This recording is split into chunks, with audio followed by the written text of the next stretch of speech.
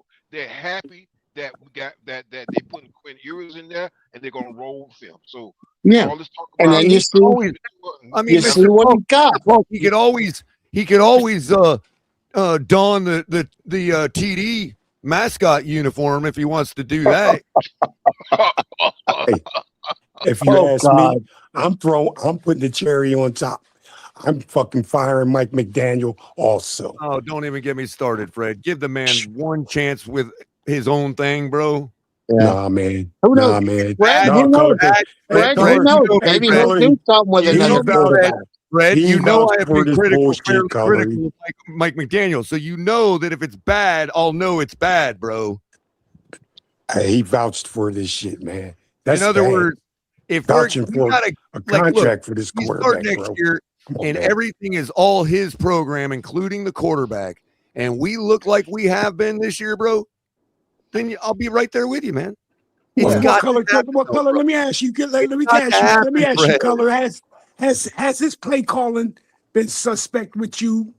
Color this year, man. Okay, but not in the way that you think. Okay.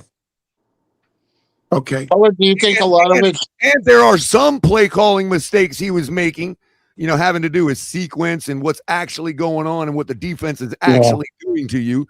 That he used to have problems with that he has improved on. Yep. That's a fact.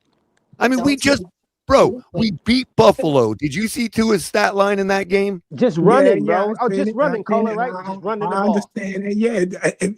Yeah, they want to keep the ball out of Tua's hands. I In our understand that. offense, And we despite won, our bro. problems and despite the losing That's good in the coaching. last 6 games, we've lost twice, right? Despite that, our offense is good enough without a quarterback to have now finally helped our defense improve by having enough point lead to tee off and to get themselves off the damn field. And that's why, if you notice, I don't know what it is after the last game because we got a few points put on us. But going into the Pittsburgh game, our last 6 games, we've given up 13 points a game. That's Baltimore Ravens level 2007. Yeah. Yeah. So we're fine. We just What if- we've been saying it for 5 years. Nothing's changed just because Tua's gone and we have a chance to whatever. No, we need a quarterback. That is all we need. Would you draft one in next year's draft, Color? If you were general manager. Even if Ewers looks good, I'm drafting a quarterback. Yeah. Too, bro. Me too. Which one, Color? I don't care. That's what I meant earlier, Liz. I wasn't trying to be flippant. I gave you the reason earlier why I don't care. You know what I mean?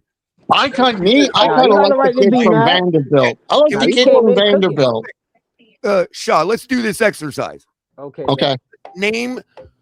Forget the free agents that that our fan base is shit on in favor of Tua.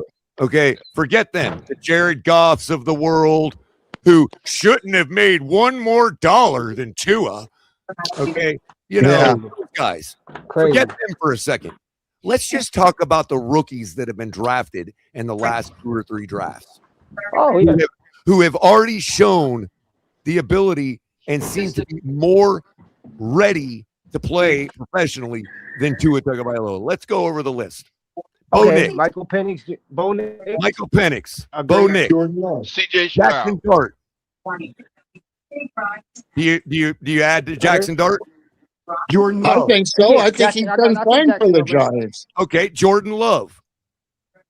I wanted Caleb Jordan Williams. Love. I Caleb agree with. Williams. I wanted Love or I wanted Herbert. Still think Justin Fields, slight chance, but he's got to get with the right people. It's going to be Geno Smith for him. Yeah. Okay, but Yeah. what other rookies in the last couple seasons that everybody said, well, you're just getting another Tua. Hello? And Yeah, now but I we're couldn't hear you. literally saying it about the one we drafted, Quinn Ewers. Hello? Yeah. Better, yeah. Yeah. And I would argue after last week beating the red-hot Carolina Panthers, I would argue you can add Tyler Shuff to that list now. Yeah. Yeah. Yeah, Bryce Young. I'll take Bryce Young over Tua. I haven't even Bryce gotten Young to not them that all. good. I haven't even gotten to them all. There's like 9 of them. Yeah. So if you go on the fact that there's been about 9 quarterbacks that have panned out in the last 2 or 3 drafts, that's roughly 3 or 4 quarterbacks to draft. Pick Yep. one. I don't care who it is. Come out, Daniels out there. Make sure they got a strong arm. Make sure they've won before. Make sure they've played on a big stage. Not too much, not Alabama big stage. But make sure they have a strong arm. Make sure they can be coached. Make sure they're mature and intelligent. That's all you need. Can I say my boy from Notre Dame? Riley Leonard from Notre Dame? Who? I would have loved him on Miami. I mean, we're still acting like Josh Allen is some kind of like, where'd he come from? Wyoming. Literally all he had was a strong arm. Yep. Hey, man. Now let's go over the worst free quarter. agents. We got the worst Shall we go quarterback over in the the free NFL, agents bro. now? Shall we go over the free agents now, starting with one number 4, Deshaun Watson, Yeah. Lamar Jackson, Baker Mayfield, Jared Goff.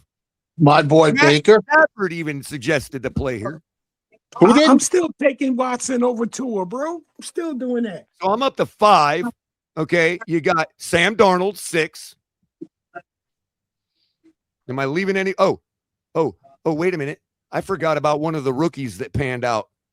Brock Purdy, 7th round pick. Yeah. Yeah. He led them to a Super Bowl, right? Here's number 7 free agent that we said was washed up, Aaron Rodgers. Yeah.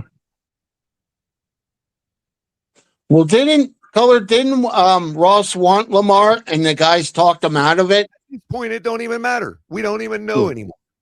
Yeah, no, but I'm just saying. I thought Ross really wanted him. He didn't want him enough. Yeah. And every one of them, we were told this was the answer to the question of, well, if you don't pay Tua, who are you going to go with? And every single one of those names was brought up. Yeah, man. Yeah. So the top quarterback for the 2026 draft is Dante Moore.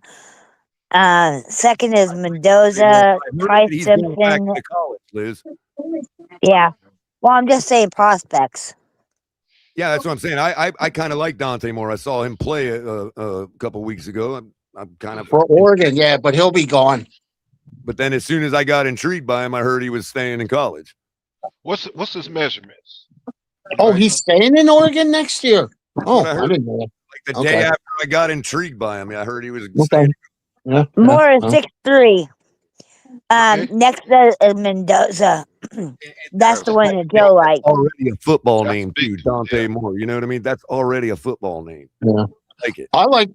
I like the kid from Vanderbilt. He lost and he was arrogant about it, and I like that. A quarterback that's arrogant.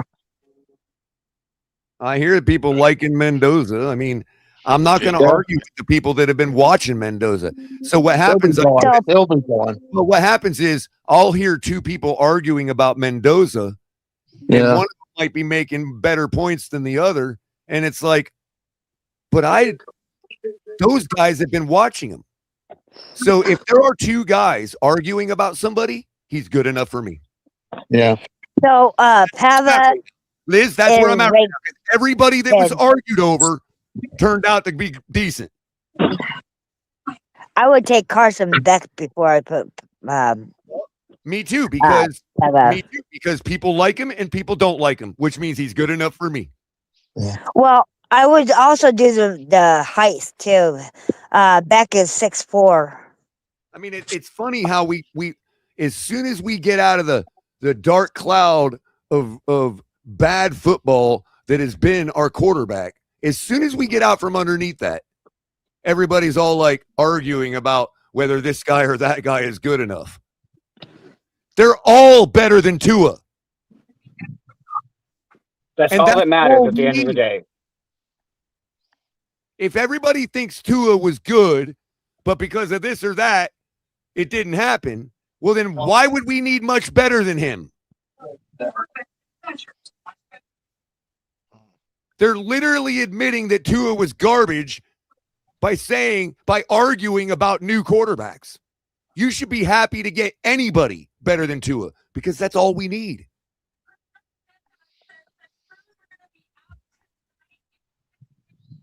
I mean, for real. Even the Tuaneers are out there like arguing about this guy or that guy better. They're both better than Tua. I don't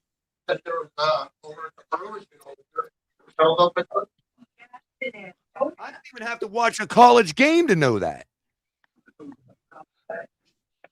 Simply because I've been watching it for 3 years. These guys come out of college, everybody argue about them, and every one of them.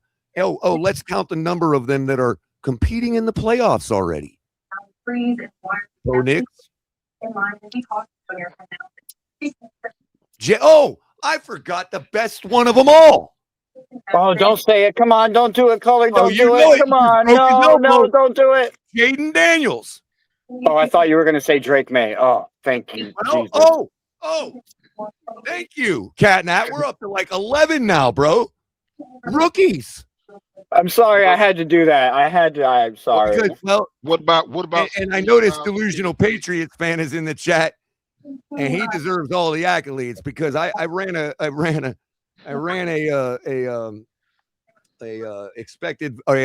expected percentage above, or a completion percentage above expected metric, and it was juxtaposed against another metric, an expected value, or basically a WAR number. And Drake May is leading the league right now, like by 300 miles. Oh, really? Yep. And guess who's not leading the league in efficiency and who is actually below average in efficiency? Tua. The rest of their team, offense and defense. Oh, wow.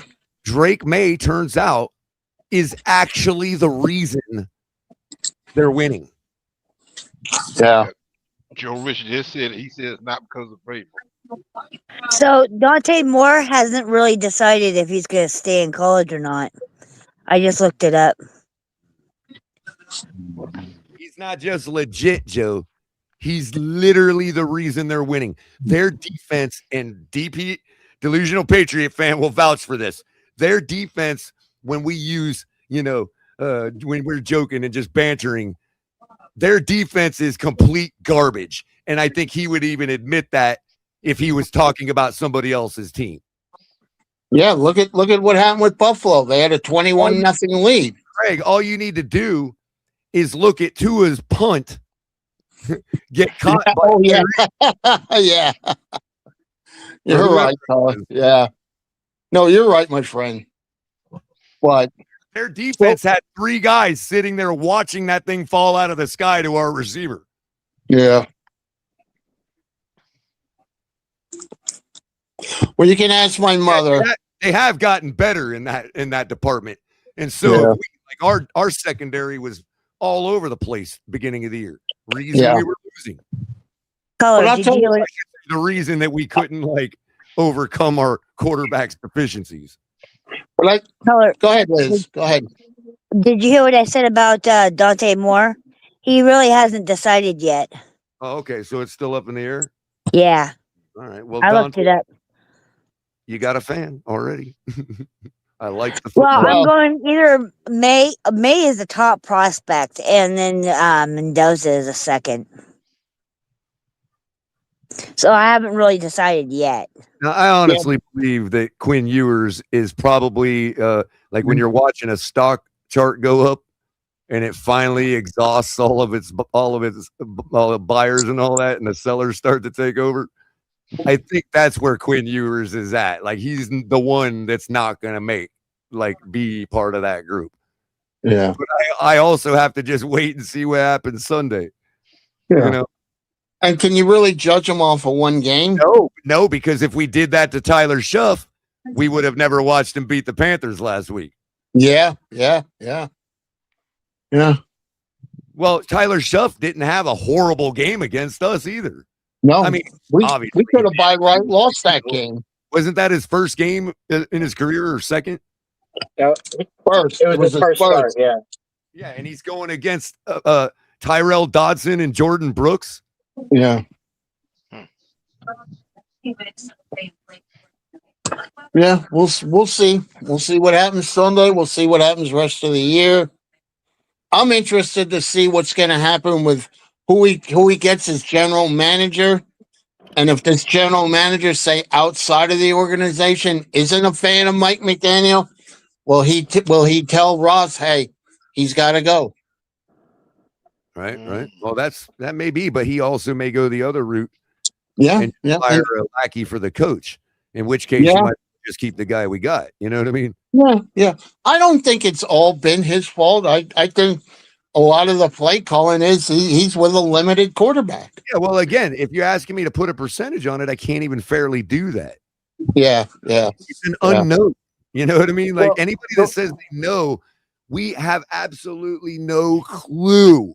The only thing I would hold McDaniel responsible for, and it's just probably because he's young, is not being dynamic enough to have another markdown chart for his backup quarterback. Well, Color, the way I explained Mike McDaniel's career as our head coach so far, it's been kind of like playing Texas Hold'em, right? When you got no limit pokers, like in the 2023 season when he came out, he had all these flashy cards. He could bluff the opponent and easily win his matches. But now for the last couple of years, he's been playing Texas Hold'em that's limited, right? You got limit Hold'em. You can't bluff no more. You gotta win with the cards you're dealt. And he's getting dealt a bunch of 2s and 3s and not good cards. So, well, as Crypto put it when he first got here, he was born on third base with the bases loaded and the best hitter at the plate. Yeah, there you go. That's another one. The best hitter being Tyreek, not Tua, you know. Yeah. Right, of course. I mean, just the flashiness, you know, like because the unknown. People were wanting to crown him based on what Flores built. And it's like, okay, fine, but then they picked off the guy at second base. They picked off the guy at first base. Oops, I'm gonna have to steal home. Yeah. Gonna happen, you know what I mean? Yeah. It'll be interesting. I'm pulling for the kid because Pete knows I'm a Quinn Ewers fan. Well, that's I the hope point. he does well. That's the point of the analogy, Craig, I'm is definitely that pulling for him. until he gets to put the guys on base, we just can't know what to hold him responsible and what to credit him for. Yeah. Exactly. It's a leader of men and saying, hey, you need to have your team ready no matter who the quarterback is. It's like we're watching a TV screen that's completely out of focus right now. At the same time, given the way this organization has been about Tua, how they chose him over a head coach, they even chose to go through a lawsuit from that head coach to keep Tua. They gave him a bunch of money he didn't deserve. So I can understand that, and this is something that people don't want to give McDaniel grace for some reason. Number one, half the people don't want to give McDaniel grace because they don't believe that's true. That McDaniel was directed not to let the backups upstage Tua. Okay, they don't want to believe that's true. Okay, so fair enough. That is a little hypothetical. Okay, fine. The other half of the group seems to not care that that's the case and that Mike McDaniel still should have had the backup ready and we should have still been winning games. Yeah. And don't forget about that small group that doesn't like him just based on how he does his pressers with all the ums and ahs and all of that. Of course. And by the way, the half of the group that still wants to hold him responsible, half of them also hate Ross, so they don't care that Ross gave him that directive. Cat in the Hat. Rich is all about that with McDaniel. The ums and stuff. That's why I was laughing. It's just a thing. Like I don't hold nothing against him for all the ums and shit. You know, it's I like think he's trying to find the right words to say. I make it part of my show. Like I like whenever I start up again, that's one of the staples of my show is going through his pressers and translating it for the audience.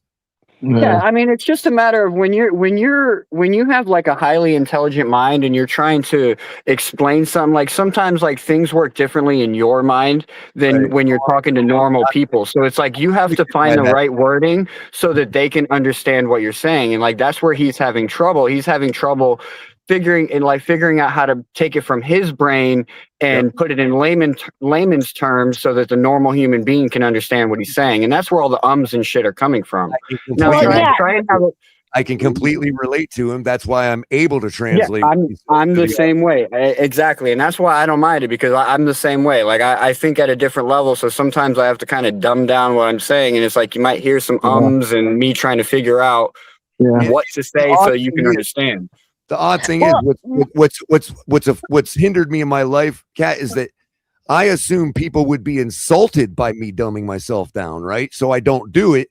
And that is what ends up insulting them, is thinking that I'm talking over them. Like you're talking over and down to them. You know what I mean? Right, but you learn that over time. Like you didn't you didn't wake up one day and was like, oh, like I need to do this. And show people that we all have the same brain, basically. And it's insulting to you for me to have to dumb myself down. Well, not only that, I'd rather just explain what I meant if I use too much jargon. You know what not, I mean? not only that is not everybody is good at public speaking either. I know I'm not. Neither am I. I mean, I feel comfortable talking to you guys, but if I probably went out and met you guys in a bar, I'd probably be like McDaniel, like Right. Awkward is the word. Awkward is the word. He's a nerd. Yeah. We all know that. Yeah, and that's okay. Hey, if they can get him the right quarterback. I don't just translate what he says. I do roast what he's saying while I'm translating it. Yeah. It's meant to be fun. But it's got to be frustrating because I think we can be better than some of these games we've lost this year. Not forget the close ones, like getting blown out like Monday night, or worse yet, getting blown out by Cleveland like we didn't even want to be there. You know what I mean? Well, and then you listen to Tua. Things when you talked about play calling earlier and decision making in the game and all that. There's very specific mistakes he has made that has literally costed us games. Yes. Like that it was Arizona, bro. And it's like the whole sequence of run pass that he ran on that drive. If he would have just reversed it, we would have ended up getting the same first down. We would still have all our timeouts left. You know what I mean? Like, we were trying to run the clock down. We would have still got the first down and burned like a minute off the clock. Yeah. Well, that minute was all Kyler needed to get his team back into range. Yeah. Well, I always think about the Tennessee Monday night game. That's the one that always gets me going. You know what I mean? And it reared its ugly head again, either last week or the week before, when we're at the 30. We're at the 30-yard line, or like the 27 or something. Third and what was it? 3rd and 13. Yeah. And we're not taking a shot to the end zone with 30 seconds on the clock before halftime. Well, I don't think he feels confident Tua can do that.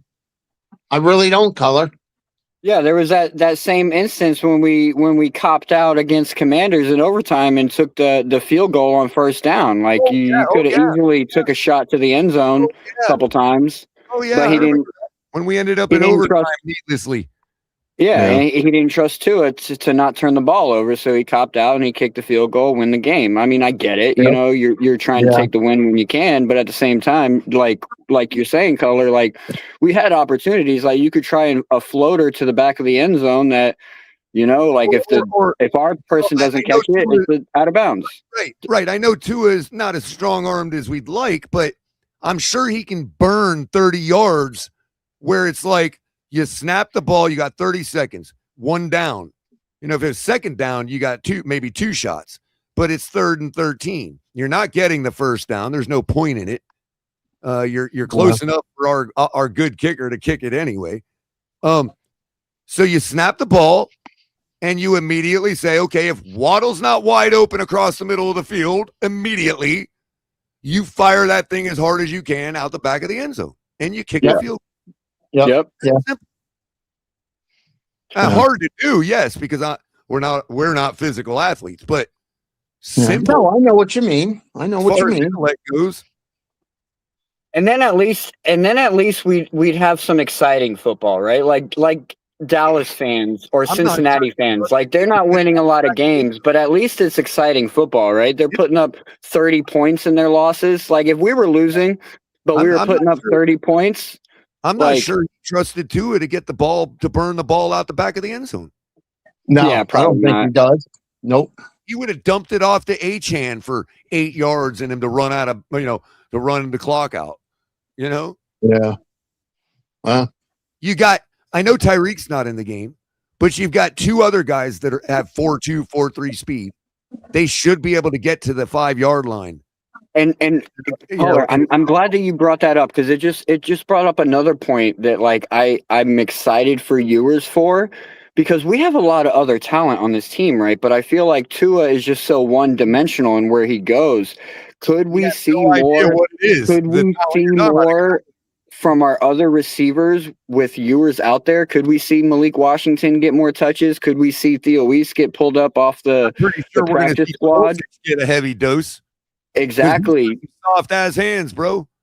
Could we see more Greg Dosage? Yeah. Well, that's what I'm hoping for. That's what I'm hoping for. I'm hoping for us, like with this switch, I'm hoping that we spread the ball out more and we stop being so one-dimensional. Right. Or how about the guy from Tennessee? The guy we got from the Titans. Because NWI? He's been here all season. He's been on the field for a lot of it too. He's had a lot of passes thrown his way, and like out of those passes, he's probably caught 30% of them. Can we put that on him or Tua? I don't know, to be honest. But I don't know. Like I said, it'll be interesting to see if like he implements more of our receivers rather than just going to Waddle or Achane all the time. Yeah. Yeah, spread it out. I want to see it spread out. Yeah. See it spread out because and get Waller more involved. That's what I don't understand. Waller. I love to know what I missed out on, but thank you. You guys missed for out on keeping a it whole going. lot, Pete. Where the We were fuck you talking been? a lot of shit about you, Pete. No, I'm just kidding. We were talking shit. Oh, Pete. No, I'm just busting on you, buddy. That's all I know. Yeah. So, and I'm going to be interested to see how excited is this team going to be for this kid. Super Sunday. exciting. We got Trenton in the building. You know what's interesting? This is one of the reasons I think everybody knew that this was coming, because the way. Hey, what's up, Cooler? How you doing, man? What's going on, everybody? Pete, so good to see you. What's up? Who is that? Trenton. Oh, what's up, Trenton? Hey. Hey, I'm so glad we got Tua on the sideline. I'm so glad for Quinn Ewers' era to begin. I'm really excited to see what he can do. Yeah. And just like somebody mentioned earlier, we have a lot of weapons on that team still. I want to see a lot of our receivers, and especially Waller, get more touches outside of Achane. Like, they were in Achane down, and he can't just keep carrying the team like this. But I'm excited to see what Quinn Ewers can do and what we can, where this team goes in the future. Like, some of us are bent on whether we keep McDaniel or not. Like, I want to see what he can do with his own quarterback. But if they do decide to move on with him, I want to see a tougher team, a coach that's going to be a lot tougher, and instill some discipline in this football team. If we would get rid of McDaniels, I want to ask you guys, who would you want as a head coach? Just anybody. Chris Shula. Chris Shula is my vote. You don't think that would be up too much pressure on him? No, it's the perfect pressure. It's the perfect pressure. Why pressure? If you're talking about if he's never head coached before, there's only so many people that have been head No, coached. because of the name. I meant because of the name. Oh, okay. No, Man, I don't that's think a so. tough one. I don't really think so. I'd take John Gruden in a heartbeat. Yes, so would I. Is he? Hey, let's hire Cloud for coach. Let's hire Cloud as a coach. if Gruden's a legitimate option that is teams are looking at, and he is, eligible. Well, and he's interested been. to come I mean, back. all of a sudden, he started like, jumping on our bandwagon last few weeks. You know what I mean? Doing like, film breakdowns on us and talking about how we're going to win or get in the playoffs and all that. Is he? In my opinion of everything, though, like Sounds this like a is a job. move and decision that happened like 2 years too late.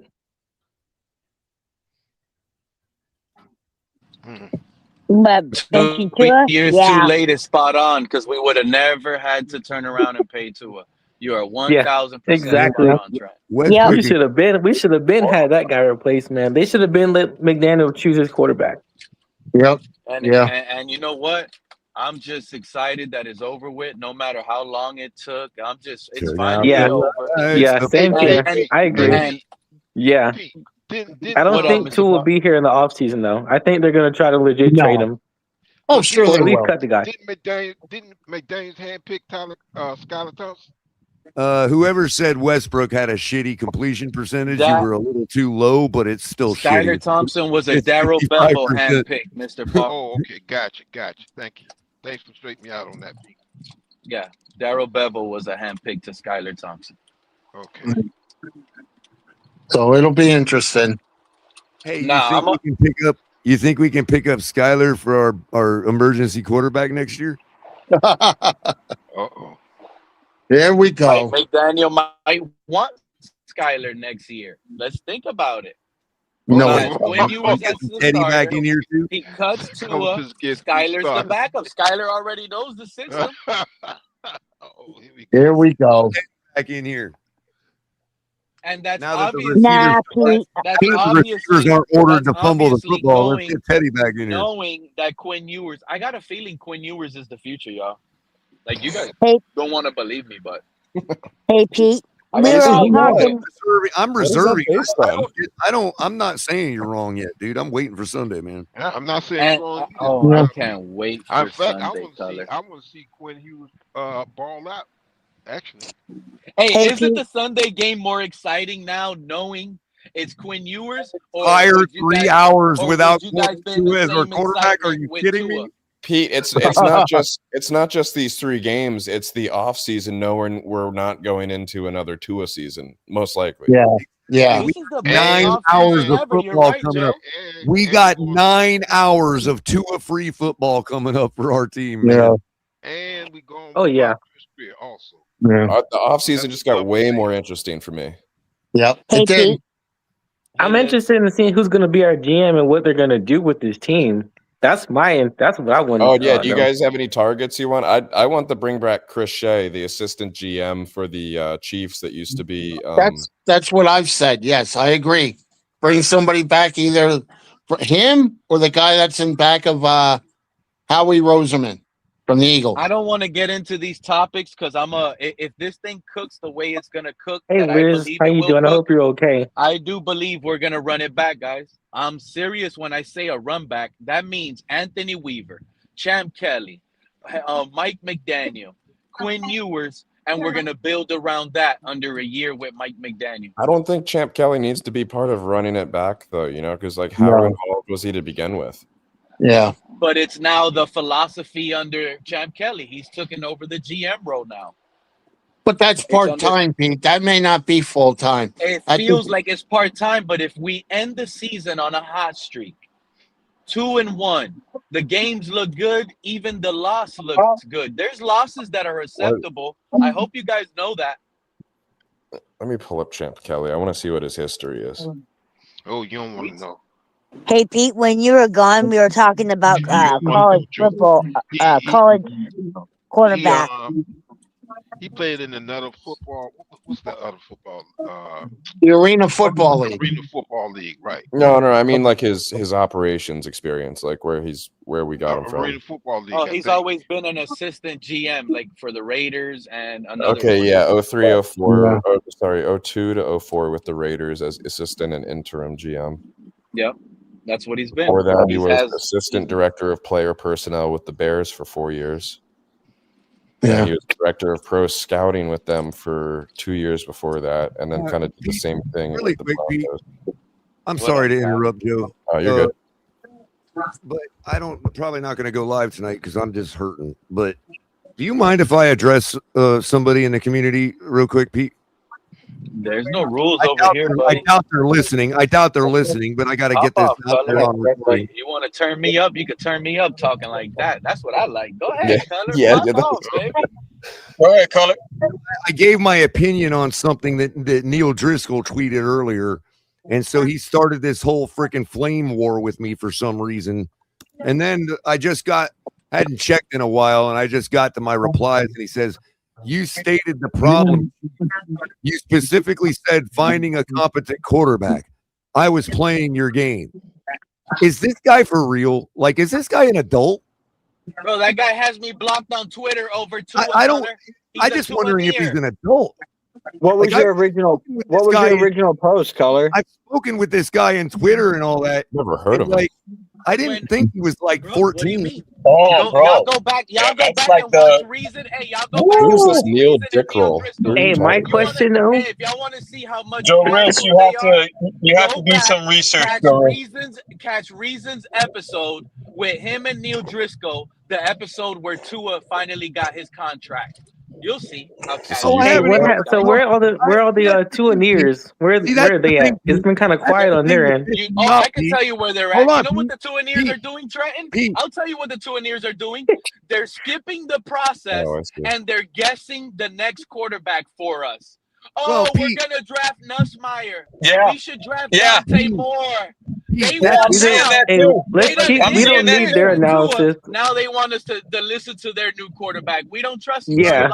That's what Twitter pissing me guy. off. Since they picked Tua, we'll pick our quarterback this time. That's Because what 9 times out of 10, when Tua leaves, the Tuaneers are going to follow him. They're going to go with him. I have never engaged with this guy in tweets, right? Okay, that's what pisses me off. Is he thinks just because the guy he was doing a show with hates me and hates us, what we do at the tailgate. He thinks that I'm playing games just because his little bitch thinks we play games. Yeah. Okay. Hey, Color. What was yes, your, Neil. Yes, Neil. I called him your little bitch. Do something about it. Color, though, what was your post though? Like, what was your post? It doesn't even matter, bro. It doesn't even matter. I'm just asking. I'm curious. No, Cat, this has been long overdue, but you guys got to go back and start. I mean, go back years, bro. Twitter spaces. Shots fired. He talks with jargon like he's some kind of journalist, and everybody wants to appeal to his authority and let him have the floor for 20 hours. Color. Singing the same bullshit that he's been saying for the past 5 years. But you know what? You know what? He literally did a mea culpa on Tua yesterday, blatantly right on Twitter. Color, you talking about he was wrong for saying Tua needed to get paid. So spare me, Chief. Okay, I'm not the one playing games. Hey, you know what I noticed, guys? All the analysts that said that Tua needs to get paid, I noticed that some of them don't have jobs either. What's up, Cap? There's a lot of 360. There's a lot of 360 going on right now. And for me to see what's going on right now, it's like, all right, we know this is going to happen, right? But the problem is all the venom that was spewed, all the hatred that was done, all the, I mean, there was a lot of bad things done to a lot of good people for no reason, bro. And right now, you're telling me all of a sudden, yeah, you know what? It is what it is. Let's move forward. Okay, we can do that. We can play that game, bro. At the end of the day, it's not about holding grudges. But at the end of the day, I've been saying this since day one, the football gods do not like ugly. We got to start getting back to everybody being on the same page. That's it. Cat for life. Cat for life. Cat for life. Tweet. I want to share this tweet. Pete, are you able to bring my window in? My share in? Or are you on your phone? Okay, gotcha. Here's what he wrote. This is what I was replying to. I didn't even read the damn thing. Okay, all I had to read was a couple paragraphs, and he's already given his grocery list and soliloquy on what he'd do to save money and all this when he's been wrong about everything he said in 5 years, and just yesterday said he was wrong about paying Tua. So now he wants to talk about how we can recover this money, okay, and all that. I didn't even read the damn thing, okay? I saw this meme that he put with this guy and quantum physics equations, and I just simply replied. Let me get to my reply. Actually, I quote tweeted it, and I said, maybe a little more. The numbers color. That's what they're doing. Well, yeah. So I quote tweeted it, Cap, and maybe you can understand where I'm coming from because what you're talking about.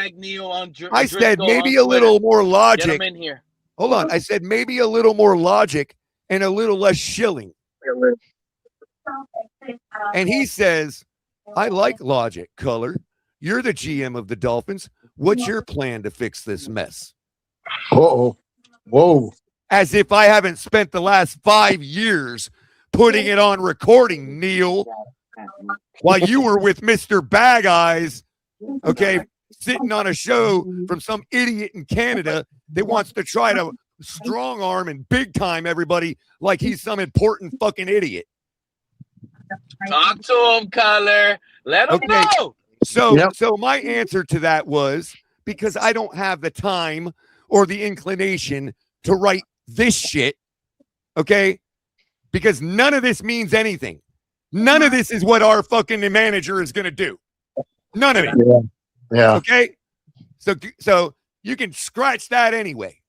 So I replied, how about focus on a competent quarterback? Until then, we can't even know what the questions are.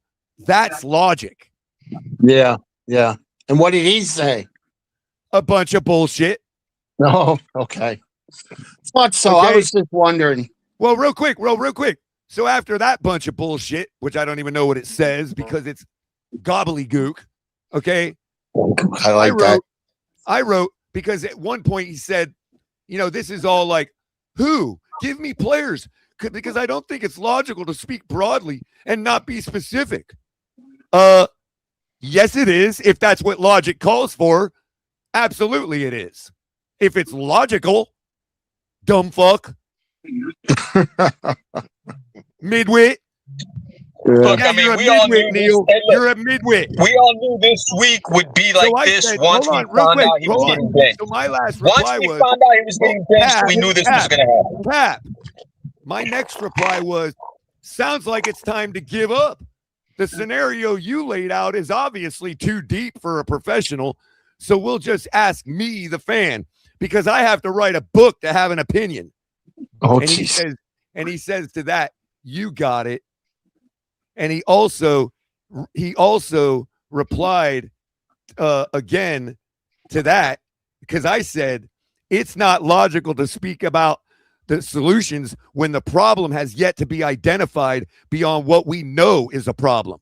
Given the significance of the field general, nobody can know who is flawed until assessed under a real leader. Is that logical enough? Yeah. What's the first step in the scientific method? Does anybody know? Does anybody remember? Were you sleeping that day? It's identify the problem. We just did that finally. Color's up here making a hypothesis. We just did it the other day when we benched Tua. That's when we finally identified the problem. Hey, they told Color he didn't know ball, bro. They told him he didn't know ball, and now look. So he comes back to that and says, you stated the problem, Chief. You specifically said finding a competent quarterback. I was playing your game. And I just simply said I wasn't playing a game. You got the wrong guy, champ. Go big time somebody else. Go big time somebody else, Neil. I'm not the guy. Leave me the fuck alone. I'm asking you one time and one time only. Leave me be. And what did he say? I'm telling him that now. Oh, okay. Okay. Gotcha. Steer clear of me. Color drop. I'm not obligated to listen to you I'm not This has been obligated building for up for anything. You years, don't bro. want me to Guys, comment there. on your post. You know where the block button is. Okay? Mr. Adult. I don't play games. I have an opinion on a football team. That's all. That's the game. Yep. Now, if you And want at me the to end, play and at games, the I would just tell you to go fuck yourself. and at the end of the day, no matter what bullshit he put out there, he was successful in getting you engaging in his content. That's it. Let him. Who am I?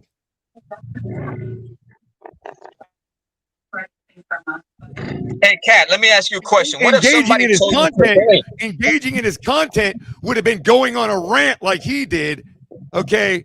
And they would have been telling him, look, if you want to know what I would do to fix this team, go watch my YouTube channel. I've already put content down for 5 years telling you the same bullshit. What's up, Hey, Kat? Kat, let me ask you this. What if, like, let's say you got into like a debate with a person year after year, and it got friendly, and after a while it was over the same thing over and over, and year after year it was just like that person would tell you, you don't know ball, you don't know ball, you don't know ball, because of the same thing, the same debate. And Guy's let's a say, fucking Ravens fan, bro. like, how would you feel if somebody He kept lives telling you for you 5 didn't know minutes from ball the because stadium in you were Baltimore. not in favor of the quarterback decisions in Miami? Wait, say that one more time. It was hard to make out you He was Can you hear me basically now? saying, what if you don't agree? And what if I'm listening to him right? He's saying, what if like you have the same debate about like the quarterback of Miami or anything, and then eventually he comes out and tells you you don't know shit about ball. Am I correct? Well, I mean, at the Correct. end of What the if day, that? What the if type of somebody kept person. All telling right, you? so all right, I Neil got an answer Driscoll for you. doesn't Right. pay me All to right, hold on, answer caller. He his asked me the question. So to answer your question, the type of person I am, like, I'm more of a face-to-face guy, or I want to talk to you and hear your voice so that like I can hear tones and like I can read kind of expressions and shit. I stay away from social medias as far as comments and things like that go. Like if I ever do disagree with somebody or I'm leaving a comment to where I disagree and I'm putting my comment out there, I put my comment out there and I leave it at that, because at the end of the day, like, text and threads can be definitely misinterpreted because there's no context, there's no tone, there's none of that. So it's like when I sit there and I'll argue my case, it's when like we're sitting here like on a show right now to where like I can hear tones, like I can kind of gauge how the conversation's going. Because through text and stuff, to me it's pointless. That's why I stay off of Twitter for the most part. So do I. So do I. And all of that because if I do go on there, like I said, I may drop a comment, but if you're gonna sit there and try and argue with me through a keyboard, like it's pointless, bro. I'm not too enthralled with boomers right now, bro. Okay, I don't need to be hearing from boomers about anything anymore. I mean, I would probably be considered a boomer. Elaborate a little more, When Color. were you born? What What year do you were mean? born? What's a boomer? I don't know. I'm sorry. You don't want to hear those Tuaneers talk about what our If you're future a Gen, quarterback needs to look from like Gen anymore? X, boomers are your parents. Oh, okay. Okay. You don't want to hear the Tuaneers talk about who our future quarterback should be anymore? I mean, this guy's literally been wrong about everything. He lives in Baltimore. The guy follows the Ravens tighter than we follow the Dolphins. And he wants to go up on people's show and be a part of it because it gets him some kind of clout. And he talks about me playing games. You know how I And know he you're spot on? He associates himself with some Canadian that literally tries to attack the businesses of Americans trying to make their way on YouTube. Okay. Color, you know how I know you're spot on? Let me give you a perfect example. Me and Neil never had a topic of discussion. I never talked to him on Twitter, mentioned him on Twitter, anything. You guys don't never ever hear me ever say Neil Driscoll's name. I just label him a Tuaneer, right?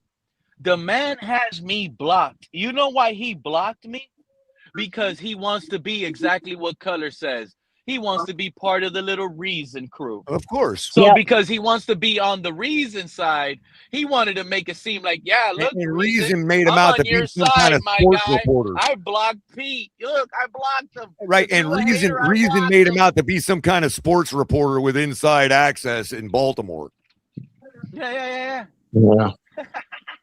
The only one I get mad at on that show, and I'll be honest, I hope he comes over here and clicks the links and start talking Dolphins with us, is actually Richmond Webb.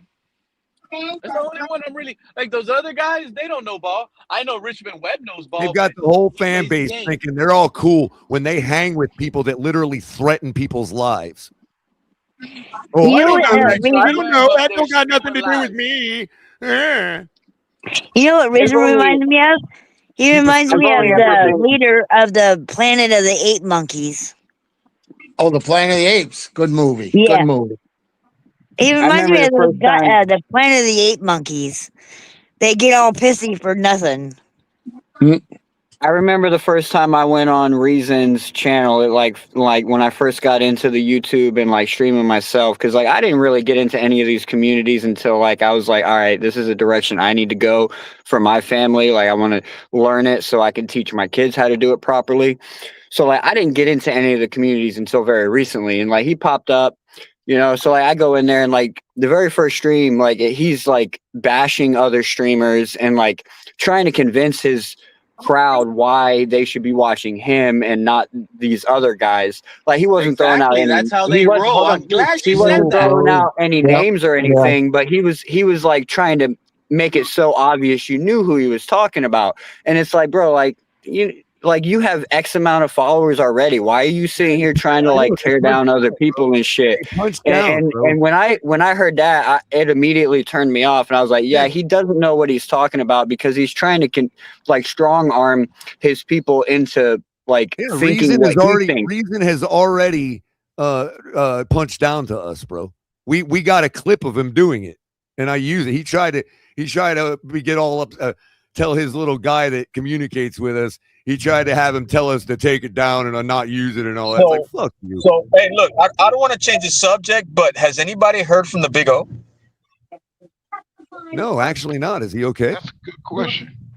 Yeah, he's been live. You're He's right. been live. He was live today. Okay. He was live yesterday. Yeah. So the algorithm just hasn't been putting him on my Is screen. the All right. biggest flip flopper of them all. Still sitting Yeah, here saying, but dude, I like told he you hasn't this been on would my happen. timeline in like months, bro. So I thought maybe he had health problems or something. Nah, thank God he doesn't have health problems. He's just Yeah, he's yeah. just changing the subject. That's it. He's flip flopping, going. He's a media driven fan, and he's another one. Yeah, another I mean, these people have convinced a whole large group of people that they have some kind of clout, dude. Yeah. And if they have Convinced that them- clout, they need to come clean with it because I'm getting sick of watching Well, everybody else get paid for Hey, the look, work the I do. problem is that clout Caller, turns hold you on, into hold on. gold. Let me explain to you why. I have heard hold on, plenty of caller. times them get credit for They're things I exposing said themselves over and now. over again. Caller, hold I'm on, seeing, hold you on. know what I'm seeing a lot on Twitter, Color? They're exposing themselves, thinking what they're doing is like cool. Oh, I'm Yeah, we're all sorry. just gonna I forget was that a they true treated us like believer. garbage the last 5 Yeah, years. this is what they're doing on Twitter now. I'm sorry. I was one of those Big guys timing that us. found Like it you just disabled. saw he tried to big time me right there. With this paragraph long bullshit buddy. about the finances. You guys Color, are doing and- that now because you're Yeah. losing views. You guys are doing that now because nobody's buying your crap. That's the reality. Because if Tua was winning games and he was looking good, you guys would have still been down Look, talking I everybody. keep saying, look, One little I keep tidbit. saying One this, little look, tidbit before I idiots. stop. Before I I ain't stop trying to hear spending none of that. calories on Neil Driscoll. One more little tidbit, He Neil. don't know crap. I And know how keep to me use blocked. our Well, studio. I keep I saying know how this, to but use. there's more and Hold on, more people hold on, out there hold on, doing Cap. Dolphin content, Hold on, bro. Cap. I'm telling you. Cap, I got one more message. I know how to use our studio too. Okay, I can manipulate stats and memes too. You guys just Hey, need hey, to understand. Color. You Hey, got. Hold Color. on, Why Pete, real don't quick. Neo? Let me go. Hold on, Cat. Why don't Neo and Reason do that shit for Quinn Ewers, bro? Well, Why don't they hold on. hype up Quinn Ewers No, and we're prop already him up, talking bro? about who we're gonna get. No, Yeah. Why you don't they know, sit we here and didn't say, just yo, watch. Quinn We Ewers didn't has just this? watch Mr. Irrelevant go to the Super Bowl or nothing. Yeah, why don't they sit here and hype that guy up? Why they got to down talk it and pass it up already, Color? Why? That's the Y'all just question I got hold have for on. them. Why, Y'all, Neil? Why y'all, reason are you flip-flopping Tuaneers guessing the next quarterback? Why aren't you hyping up Quinn? Why? Yeah, we got 3 games left. What are we talking about? Thank you, Color. Hey, I'm gonna Pete. tell you now. Hey, look, I'm gonna tell you now. This is an audition. Pete, they found out my fan card still is honored. Oh, we got 3 games left. Color. And I'm gonna call every one of them. I'm gonna call all 3 of them. All 3 hours Sunday. You're gonna hear this voice right here talking about our Miami Dolphins beating the Cincinnati Bengals. How about that, bitches? We're beating the Bengals. We're beating the Bengals. I feel it. I do believe we're beating the Bengals. But check this out. So you're telling me they are what's their excuse? Oh, we know Quinn Ewers is trash. That's why we're talking draft. The same way y'all knew Tua was generational. That same way? No, I'm dead fucking serious. When I watched Skylar Thompson almost beat the Bills in a playoff game in their house, if not for Waddle dropping 3 dimes, I'm not. No, no. Hey, Color. I'm not going to accept Quinn Ewers is trash just because he was drafted in the 7th round. Color. You remember all the Skylar Thompson hate? He's emergency third. He's wearing an Adidas tracksuit. He don't even warm up. Look at Tua now, bro. Emergency third. They don't even want his help. They don't even want his help. They want him out. Yeah, that's crazy, bro. He went to not even 2. He went to 3. He didn't go to 2. Earlier He went pointed to out, 3. as the smarter person I listened to earlier pointed out, he dropped all the way to 3 because we cannot play him because we're gonna try to shop him. all right, fellas. I got to get out of here. It's been fun. It's been a good one today, Pete, for sure. Sorry, I came in hot earlier.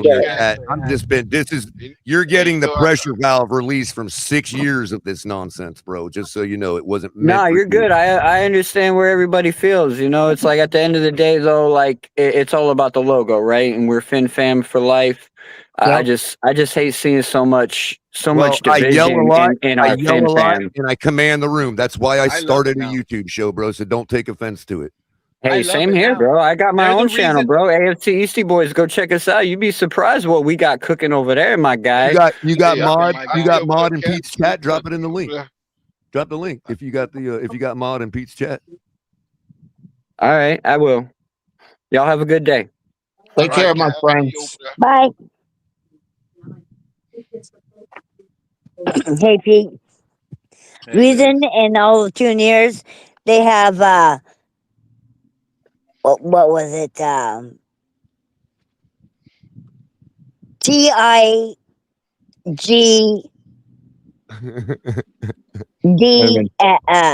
yeah. Tua is God derangement syndrome. Yeah. I think one day, Liz, you might make an acronym out of every letter in the alphabet one day. Yep, there you go. Probably.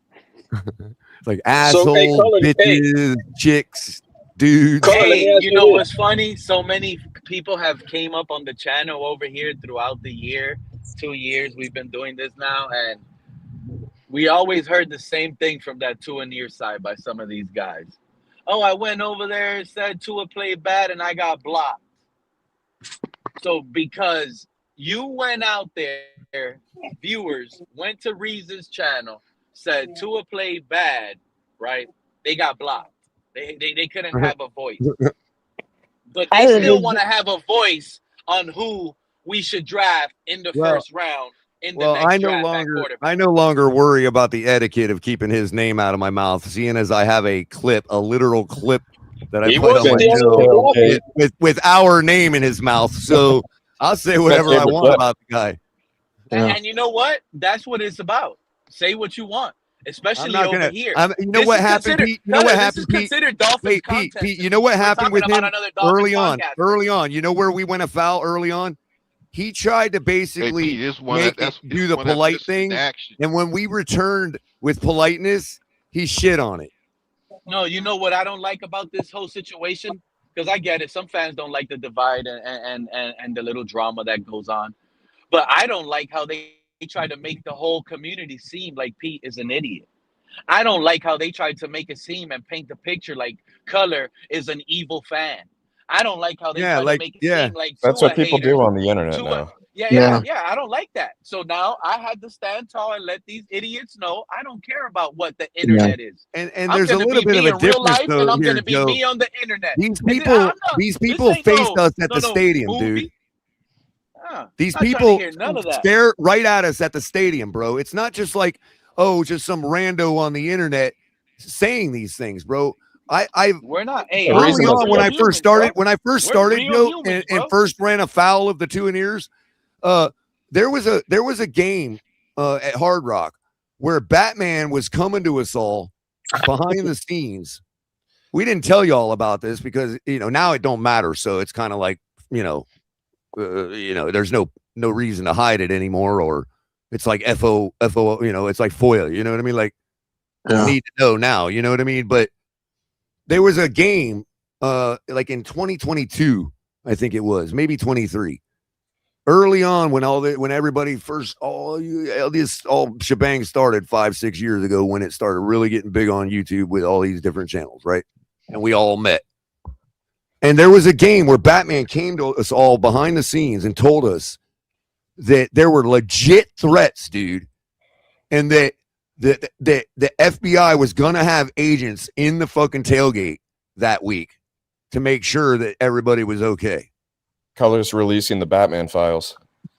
Hey, no, Color's right. I don't know if Batman was bullshitting us or not, but hey, Color. I tried to call me one at the time. time, I was actually concerned and relieved when I heard that from Batman. Like because you're sitting in a stadium with people surrounding 70,000 people surrounding you, dude. All they need is a freaking shiv from the concession stand. Color. Batman called me one time on my phone. It's like, yo, Pete. He had called me. He's like, yo, Pete, I got threats. People are looking for you. They said if they find you, they're gonna kill you. This and that. Check this out. Check this out. No, so Joe. I said, we were Batman. told by these people in a Twitter space that if we did business with TD, our business would be affected. I know. I'm just saying. Every time I've seen that guy in a chat, he's stirring the pot in some form. I know what you're talking about. I mean, Batman's Batman, but at the he time, called me and saying that people are looking for me and they're looking to hurt me and kill me, right? So I turn around and I'm like, if idiots are willing to die over Tua, that's their problem. Yep. That would be their problem.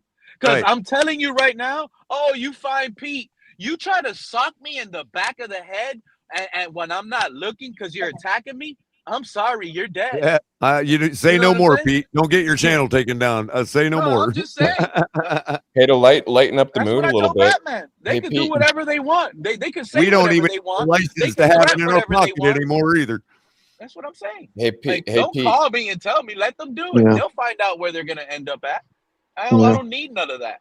I'm not gonna respond to it. And the people thing have was, threatened me. it was I never the same responded people to it. Look, that Pete's talking about. It was still the alive. same people that strong-armed us in the Twitter space. How many idiots have said they're gonna do this and do that, and nobody has done crap? In fact, it's gone so long that this is starting to look like the softest community I've ever seen. Oh, by the Yo, way, that for is all crazy that people actually want to attack y'all and try to kill y'all over football, over Tua like that. That is crazy. People do it all over. All kinds of topics, political point of views. I got news for you guys. It's subsided a lot. When I see people that used to do that kind of thing, that threaten people and shit on people and all that, and those people are glad-handed by the likes of Neil Driscoll and those types. That's what pisses me off, dude. Because they get legitimacy. People think these are good people on Twitter because people like Neil lend them, legitimacy as far as because he doesn't know makes no they do all sense. that. Over that. And you know what? He And you know doesn't what's they crazy, do all Color? that. So that's his caveat is, I don't know people do that. I don't know them for that. No, we just talk football. Well, we live in. I a mean, world that's where just a if you sign don't of our agree with society, someone's though. Like, it's opinion, crazy how you can have an get invited in opinion. and you and someone dislike it and then want to hurt you for it. When you're talking about people that face each other at the stadium potentially, we're not just talking about that's how society is right now. That's how the internet is right now. Well, that's look at people that. No, I agree, but I mean, but I've seen like stuff like that happen in society too. That's why I say that. Pete, can you put my end in case you haven't noticed? Pete, can you put my thing on the main screen? I just want to bring something up, kind of lighten the mood, because we got a bunch of you old heads in here. We're this weekend we're wearing the throwback uniforms when we play the Bengals, who will be in there. I like the Bengals uniform, to be honest. Career start. Yep, in the Ewers' throwback first uniforms. career start. It's gonna be magic. This is a sign, guys. Our franchise guy. This is a setup. This didn't just happen because this was all set up. Let's get him ready. He's gonna start that Bengals weak defense week. We're gonna have our throwbacks. He's gonna shock the world and beat Joe Burrow. Yeah, the Bengals are bad, but still, this is a 7th-round rookie, and it's gonna mean a lot to our locker room and at least to the fans. At least me. We beat Joe Burrow and the Bengals. I'm a Uaneer. I'm a Uaneer. The reason they're wearing these uniforms, by the way, is because it's the team's 60th anniversary this year. So they chose this game to have us wear the old unis. Oh, is it also because the Bengals have old uniforms too? I think that's just what they're wearing against us. Although I like the white. No, I meant because the Bengals are just like old. Like, didn't they come in like almost the same time we did? That's what I'm saying. That would be cool, but I think what I have on the screen there is what they're wearing. I think that's okay. A newer I was just wondering. That's all. Yeah. It would be cool. I like those throwback games. I think Ewers will Hockey does a lot of that. Maybe shorter, but he'll look a lot like Tannehill did in that uniform once. I'll call it Ewers. What's up, Liz? Your headline is hilarious. Yeah. Well, that's because they released a bunch of the files today, but it's just nonsense. That's just going to tickle the internet community. Well, no, although there's a pretty funny picture of Bill Clinton, if you guys look at those. Yeah, you guys say about like threatening people and that's the one thing they're worried about the World Cup, because you're going to have all these different people coming into America. Did you guys coming into it? Did you guys watch TD Penn's talk on everything that's going on? Oh yeah, well yeah. I don't watch too much I haven't had TV time, anymore. man. I haven't had He was time. the But guy shout they out to threatened TD. us over. Yeah, We were and denied they association with actually TV. threatened this man and his family, and that's sad. I don't, regardless of what. How you Remember feel about that, Color? TV or any other These one, guys wanted to you make do people that. pick sides, bro. Oh, I tweeted today, Pete. I tweeted to whoever it was today. I said, for those of you that were threatening us over association with TD Finstock, I'm wondering if it's okay to do business with him now. That's what I tweeted this morning. Did you get a response? I've been on a tear. I mean, bro. but that's crazy. That's crazy that they even wanted to threaten y'all over the fact that we wanted to get rid of Tua. I mean, No, Tua didn't even know these guys. They threatened That's us how for having people are. association with TD. You know why they did that? You know why they did that, Trenton? In their eyes, TD is the head of the anti-Tua snake. Trenton, they did that. They bashed every other Dolphin fan on the internet that wasn't with Tua because that was a way of them being supportive of the team better than some of the Tua haters. Mind you, we liked. But just like I said earlier, the minute that Tua goes away, you're gonna notice they're gonna go away too. I'm not even sure those people weren't paid by It's millionaire like the internet athletes. doesn't pay attention and doesn't do catch the what they did. hypocrisy of people. Like our people are not smart. Like you can see the hypocrisy in what they're doing. Hello, they told y'all Tua was going to be the best thing since sliced bread before they even saw him in a Dolphin uniform. Now they never told you Skyler could be good. They bashed him before he even got a start. They bashed every other quarterback except Tua. When have you ever heard these Tuaneers say, "Oh, maybe we got a good backup"? Oh, you never heard him. Mike McDaniel. You never heard him. Is a good what did coach. CB83 say? That's what I want to know. What did CB83 say about Tua getting benched? They needed on the backup to prop up Tua. These guys are frauds, bro. And now they don't even want to give Quinn Ewers a chance. And they're trying to convince us about the next first-round quarterback we're going to draft. Which is fine, Pete, because I'm already convinced by them. I don't need them to do that because you can literally like flip a coin and take any one of them and be fine. Here's the thing, Color. It's not going to be hard to find a better quarterback than Tua. You want me to tell you why? All those guys lied. Remember, Reason not too long ago told y'all there was 22 teams in the NFL that are willing to trade for Tua. The man literally put a number. He said 22 teams will trade for Tua right now if he was on the market. Can you believe that? I don't believe that. But here's the thing. I find it hard to believe. Here's the thing. A seventh I think Tua will be a free agent before he gets I know this traded. crappy teams too well. They're Tua will be absolutely fast to become a free agent before he's actually on the team Quinn and Ewers, a traded. 7th rounder, just beat Tua out. Zach Wilson, a trash quarterback, right? That they said he was trash. They were actually mad we signed him, right? He's better than Tua. How do I know? Because Tua's number 3 on the depth chart. That's how I know. And He's not Tua's even the worthy 6th of highest 2. player in the NFL. He's the 6th highest paid player. What up, 6 rings? Pop off. He's the 6th highest paid player in the NFL, and he's the quarterback 3. Think Drake, about that. Drake, right, 6 rings. So if exactly. So he needs to be on the field. Are you aware? And if he's Are not you on the aware, field, 6 he'll rings? never wear our uniform again. Man, Are he's you not aware? even quarterback Hey, 2. 6 rings. He's not even quarterback 2. 6 rings. When the Patriots drafted Drake May, those Tuaneers laughed at you.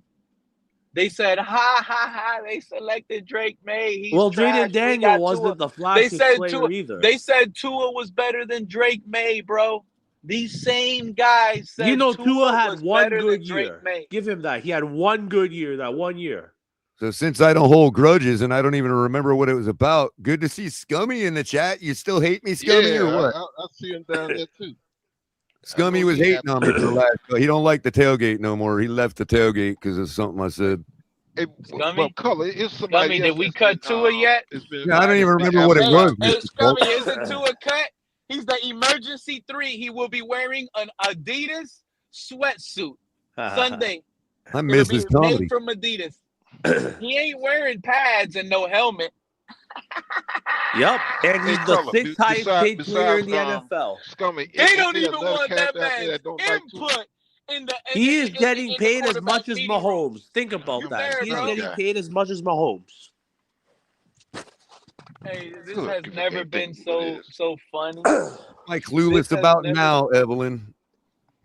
This has never been so funny. How Do you how the think Kirk tables- Cousins better? And Would you Cap rather for have Life- Kirk Cousins? Cap over for Tua? Life have been warning these guys. Be careful how y'all move, Better bro. go get It'll my come magnifying back. glass. I'm clueless about something. I need to find a clue. Scummy's answering. Nah, Color. Wasn't you at it all? It is I hilarious just to gonna me. follow And you know channels what's that crazy? allow my How chat they to be popped off. deleted. Oh, And I they got you. thought- That was stupid stuff that we had to wrangle our mods, man. It was just a night, bro, that people were being stupid. We got a hold of our mods now, bro. I can personally promise you, I can't promise you it won't happen again because people are stupid, but if it does, I will personally address it immediately. And I think that's where I went wrong, was assuming that I didn't have to address it right then and there. I was kind of distracted. You gotta mod the mods. I fell on doing the show as a reason not to address the problem, and that was my fault, and I apologize for that. Now, I'm one of the mods, but I don't. Like I said, I don't bother nobody down in the chat. And if I, He was getting kind of tossed around that night, and I wasn't really paying attention. You know what I mean? I asked either Color, El Cap, or Ali, do you want me to moderate that person?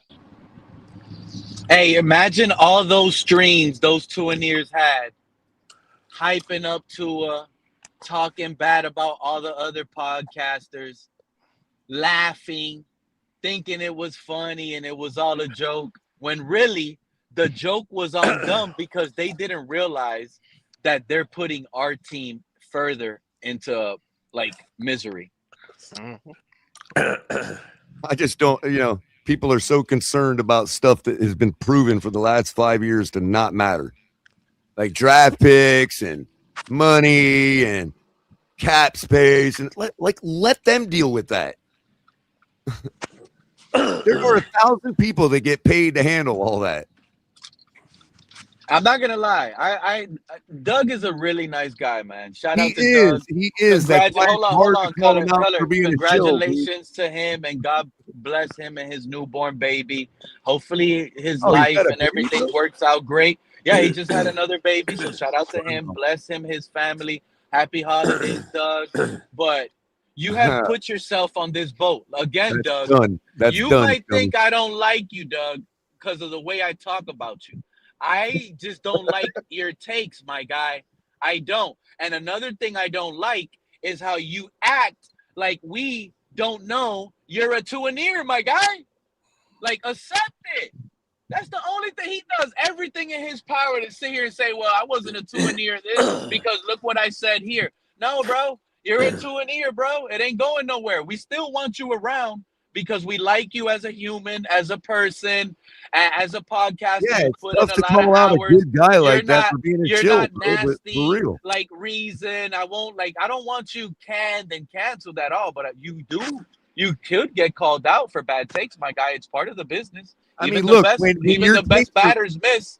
well, Pete, this is how sports analytics goes. When your takes are so bad for 5 years, people are allowed to say you're a shill. It's nothing Thank you. personal. That's I it. like Doug. I really do. I think he's a genuine guy. Like he's actually the only one that is besides TD that's never engaged in all the nonsense. So, but when it comes but here's the thing, hold on, Pete. Doug stopped interacting with me because he Hold on, though, started Pete. viewing me as a hater. But hold on. He bought into all Hold that on. crap. But one thing that is my opinion that he does is frame all of the stuff from a perspective of, Tua-centrism. And like, okay, you're a shill. I'm sorry, bro. The way you frame things for the last 5 years has been shillish. And for all you young Zoomers out there that don't know what shill is, I keep using that word. You guys know it. You guys use the word fed these days. Like everybody's a fed. Nobody's actually a fed. You're calling them a shill, is what you're calling them. A shill for the corporation or the government or the team or the organization. You're spot on, Cutler. Yep. They just say the word fed. They're calling each other feds now. He's Like, he's the corporate guy without even being in the corporate. you're a Trying to company be man. That's what fed means now. A shill. Yeah, 100%. And I don't have, and that's what I mean, bro. Like, DDW is really cool guy. I love him. You know what I mean? And I know he don't like me because he thinks I'm a hater, and they viewed me that way. They set a perspective. What's up, But Sharif? it is what it is. Sharif, my guy. What's up, big dog? Where are you following him to, You Sharif? wearing a Tua jersey? That's funny. Seattle, where are you following him to? He's at a jersey burning. 7-year plan. Crack that 6, my guy. It is over with. Man, you could only imagine the amount of money the Dolphins spent on each of a Tua jersey, the white one, the green one, the black one. The Dolphins fell for being exciting and fantastic and selling tickets. It almost like they thought we were dumb color. They thought like we didn't have any sense and we couldn't see through that. Most of our fan base is. It took them long to figure that out. It didn't take us, long to figure that out. Shout out to Pete Color, Tiffin's Tailgate, all of the other channels that are Tuanons, especially the channel we are talking about. They don't know what to do. They don't know how to act. It came out of the blue. So their whole content creation and the reason that they get their likes and they galvanize, that's over now. What are you going to galvanize to? A third string? You're going to galvanize to yeah. Let's all subscribe and galvanize to a third string.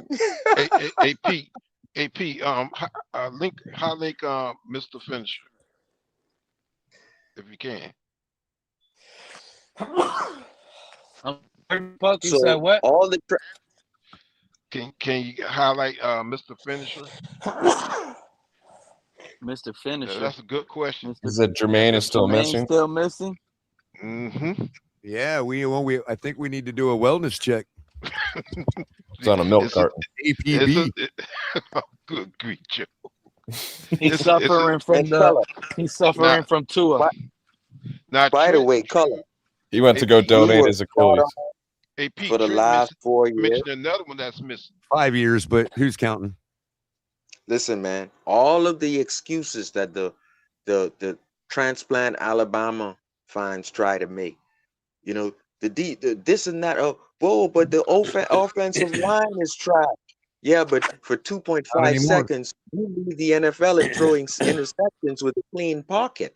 So we blow that argument away. But no, but the O-line was always trash with Karros and Eichenberg and Jesse Davis. Okay, but you're still throwing interceptions and nobody is in your face and your pocket is clean. So you blow that argument up. Oh, but the receivers get out of here with that. Oh, but You the know, running. Tyreek There's Hill the running. made him look a You lot can't better than he do was. any more Well, excuses, you know what, man. Sharif, you're onto something here. You're Sharif, onto don't- something, Sharif. Sharif, Should don't we forget be don't- giving don't Tua forget the general manager position? Tua, I mean, he to built this me, team. He built this team. and what I'm finding We're out built, more and guys. more, Color, We're built. He built the team. is that That's a we good got to point, go back to the Colin. Tennessee game where Flores was really doing something that Zach Thomas would take, something that Jason Taylor, Aubrey Beavers, Offerdahl, these guys would take, right? This is the NFL. Let's go back to the Tennessee game when Flores tried to just, just chastise him, right? From then on, it periodically became, I am too soft to take anything that would cause me to be better. And now you see that, oh, you're going to laugh at Ramsey and laugh it up with Ramsey, someone who I hated before I cut. Someone who I hated before I cut. But you're going to go and laugh it up with him after the game. I got something for you, Tua. And McDaniel doesn't have any time to play, guys. See, Tua is playful, saying to everybody that I can go home to my kid and my wife. That is a slap in McDaniel's face, more so than us, the fan. Because what you're saying is, regardless if I execute, if a guy doesn't get open or if I pass off my read, Frank Smith already proved that. I can go home to my kids, McDaniel. And McDaniel say, you're going to go home to your kids, but you're not going to play. Mm-hmm. Yeah. You're lucky you had Tyreek Hill. Tyreek Hill made your team look like $1 million.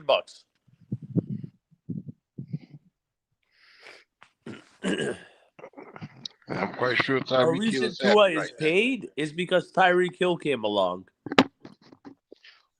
Can't take any type of chastisement, can't take any type of overruling. You know, even and he tries to come off as a cool cat. Tyreek And Hill you know made who I Jalen think Waddle look got in good. his head? I think Rich Eisen got into his head. I need to do the year number 2 of Tua. I need to do this persona of salty Tua. No, you don't. You were quiet. You were Well, always quiet, humble. you notice Sharif in his interview, he like you can see his body language. He's like shoving everything off that he's saying. He keeps nodding his head. You know what I mean? Like head nodding, like shoving everything off that's coming out of his own mouth. Right. Like it's no big deal. Like never, like Exactly. this has never been a big deal. Like, you know, you know, it's And like to me, when I you can't go s- back to week 3, can't stand it. and he said, "What is McDaniel doing? I don't understand. He needs to fix something in the offense." What the hell are you talking about in a press conference against your coach? Your coach runs the play, you run, or you shut your mouth after the game. But you said that. So What up, McDaniel Mountie? set this situation up a long time ago, Jack. We got to hear from Mountie also. Sure. Hey, what's going Yeah. on, gents? What's going on, gents? Mountie, it's What's your up, time, bro. They clowned you too, bro, but it is Yep. what it is. Hey, listen. The inevitable has been done. This probably should have been done weeks ago. However, it's done. In my quantitative mind, I'm just thinking, we benched Tua, but in the grand scheme of things, the egg's still on our face because we still owe him money. Okay, Yeah, to you the owe point money. where Sixth highest paid it's, it's, player. it's, we owe him so much to the point where it stymies our ability to recover immediately. Okay, so but Yeah. I see a ram in the bush, Pete. We talked about this last year. We talked about Talk this to me. last year. But we could possibly, if yours is not the guy, I would really look at Sam Howell. Sam Howell is like a poor man's Baker Mayfield. That dude's got a gun, a big arm. He's mobile, and he's a smart guy. And I think we need to, and he can come cheap too. He's still in a rookie deal. Hey, No. Mountie, what's his measurements? Huh? Sam What are Howell his is like measurements? Sam Howell is like 6'1", 220. He's like a Ryan Fitzpatrick. He hasn't been in the right system, but he has everything you need.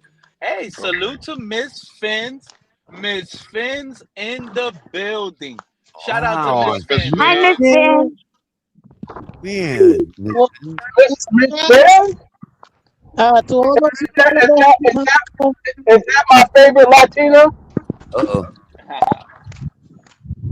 Must be snowing. I don't know if she's talking. If she's you talking, I guys can't hear her. You're kind of breaking it. You're in the blender, Miss Fins. You're kind of breaking up.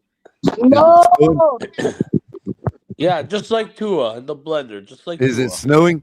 So Talk to real him, quick, Six Pete, Miss Ring. Finn got to witness her first snow of her entire life last weekend. She was in Pittsburgh with her brother. Is this better?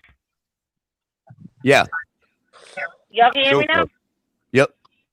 Yep. We hear you, Okay, Miss Fins. perfect. This Great. No, I quarterback put you Thank guys you. on a 5-year yeah, downward color, I did spiral. get to. Hello? Are we back to the blender or no? No, just a little muddy. Okay. Like muffled. This. It definitely don't sound like you're sure. Hopefully this works. Okay. Well. Sure. Anywho, yes, I saw my first. Barely hear you guys. I saw my first snow this past week. It was awesome. You might need to reconnect, Miss Finn. Yeah, Every please, time you Miss try, Fins, back out it and puts come. you I back in hope the you blender. click that link and come back out. It could be me. It could be the So channel. yeah, so she got to see her very first snow the other day. She's out there like a little kid, man. That's cool. Hey, I'm excited to see what I Miss know Finn's that's gonna cool. pop off about. This is, by the way, the first. Yeah. This is the first Shout out to stream Miss we Finn. have that Tua's not the starter, guys. This is amazing. But shout out to Miss Finn. She's back. Hopefully her mic is Okay. intact. Can Oh y'all yeah, hear me we now? hear you. We We hear should you, be able girl, to. loud and Yes. easy. I Thank love it. God. Miss Yeah, Ben, okay, so favorite Latina. Please I let her don't know speak. who's yelling. I'm sorry. But as far as the snow, yeah, that was my first time seeing snow. It was awesome. I'm not gonna lie. But I want to keep the same energy because I feel like I haven't heard anybody say this. As far as what's going on with Tua, I think it's actually kind of ridiculous.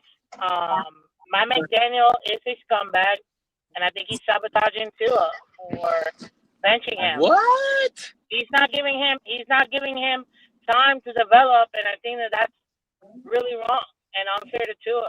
So I know this tone. It should be sarcastic. She's trying to get us to a haters in a.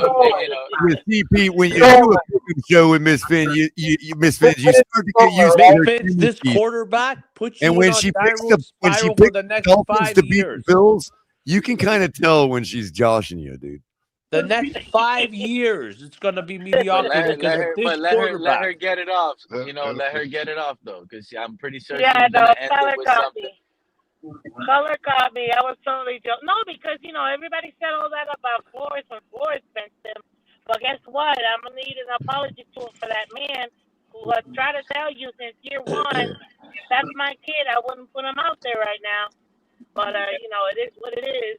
I just wanted to say that because I think he was unfairly judged by almost everybody, and I think that he definitely deserves that. But finally, the world is coming into its senses, seeing what we've seen, at least some of us, not all, in the last 4 years at least. So I'm glad that we're turning a new page. We're turning a page, and we're moving forward, and it just makes me happy as a Dolphin fan to be here for that. So that's all. And Miss Fins, let me ask you. I'm so happy you made it over here. Shout out to you and your channel and your consistency. You're one of the best too, by the way. Especially how early you go. That is amazing. But Miss Fins, how's your outlook for our team with the last 3 games remaining, meaningless games, but now there's a new quarterback in town with maybe Mike McDaniel, less stress over his shoulder. Like, what should be the outlook for at least in your perspective as us fans? How should we look at it? I have zero expectations for these last 3 games except to have fun. I want to see what my young guys have. What are the young receivers doing? What are the young running backs, the young DCs? I want to see my young players play. I'm treating these last 3 games as preseason games where I'm doing talent evaluation, and I just want to see what our guys are, young guys, 1, 2, 3-year guys. What are they doing? How are they looking? Versus decent competition. I mean, it is the Bengals, the Bucks, and the Patriots, so these are not easy games. But I'm definitely looking forward to it, and I'm just out there to have fun. As a fan, I'm out there to have fun and see what our young guys got to do. Agree, Miss Fins. That's a good take, Miss Fins, especially I don't know if you were aware, but Minkah Fitzpatrick is out on Sunday, and Dante Trader, hopefully he starts and he plays. He's a young rookie. I'm looking at that safety position. You know what I'm saying? Let's see what you got. I would a be guy taking right the there. over on his tackles, combined tackles, if I were you. Oh, traders. Yeah, Dante Trader. I think he's done all right when he played, no? I don't know about y'all, Yeah, but he's I good. do Yeah, want he's Minkah good. back. They'll probably Minkah's have getting him a little set at older, but- 3.5 tackles. That's going to be a ATM machine right there. Take the over. And Color, you might be onto something. Jordan Brooks is banged up. He didn't practice Wednesday or No Thursday. kidding. Tyrell Dodson's your guy then. Tyrell Dodson for at least 10 tackles. Dante Then Trader. Those 2 guys are going to be all out Sunday. if you can get Dodson for 8.5, take the over. Because the guys can't Bengals do what the offense is going to Jets be did. on the field a lot Sunday, and they're going to rack up the tackles. Color, we got Miss Fins up here. I could come up with Oh, I know, 1,000 questions in 30 Absolutely, seconds man. for her right now, and Take I just it back, came up bro. with one. Quinn Take it Ewers, back, bro. Miss Fins. I want to hear Quinn Ewers. What are your thoughts? Kind Do you of going trust? off of what Do you? my previous take. I want to see what he's got. I'm gonna treat him exactly where we got him at. He's a 7th round rookie quarterback. Do I have high expectations? No. I expect some productivity. I expect really, actually, more than anything, more than Quinn Ewers, I'm actually evaluating Matt McDaniel. What is Mike going to do with these last 3 weeks? Because one of the major issues I've had with him is his lack of ability to get his backup quarterbacks ready for games. Now that he knows Ewers is going to be the starter for these last 3 weeks, then I want to see what kind of plan does Mike McDaniel put in place. I think he's gone. I don't think he'll be able to adjust. I disagree with that. And Ms. Fins, I like what you're saying. A lot of don't what think you're so. saying, because you got to think about it. He doesn't have an excuse. McDaniel doesn't have an excuse, Ms. Fins. He already came out and literally told us the guy that gives us the best chance of winning on Sunday is Quinn Ewers. So there's really no excuse to the point where it's his first start. No, Mike, you thought this was the guy that gave us the best chance of winning. So we don't need to see no limitations. We can't see a drive where if we need a score with 4 minutes left, we need 2 scores. We can't milk all that clock to guarantee at least we get 1 score. We need to see a hurry up offense. We have to. I agree. Good take, Miss Fins.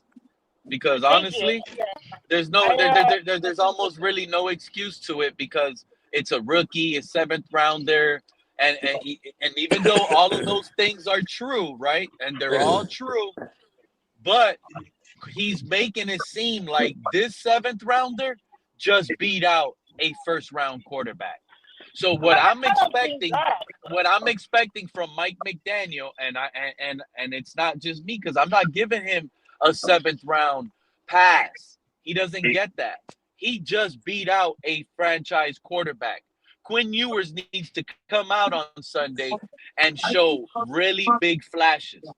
He really does. And I'm not saying it has to go throughout the game, but we need to see some big plays. I need to see Waddle get targeted 10 plus times. Show me you can hit your number 1 receiver. You know what? No, it's not early, bro. It's not early. He hasn't played a game though.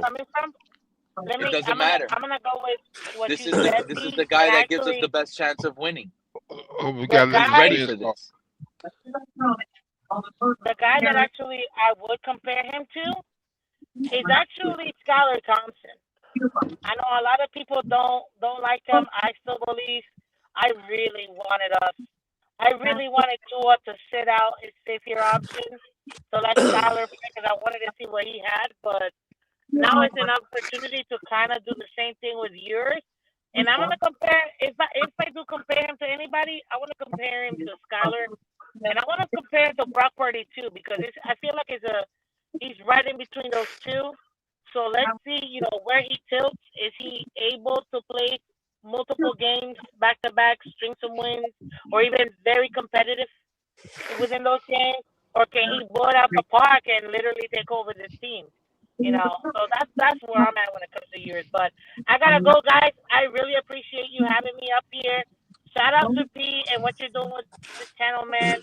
Shout out to everybody up here. You guys are awesome. Love it, love it, love it. And Color Man, look at your ex because maybe we might be doing some if you're available. So give me a call. Reach out to me there. Love you guys. Take care, Miss Vince. All right. Adios. Bye bye.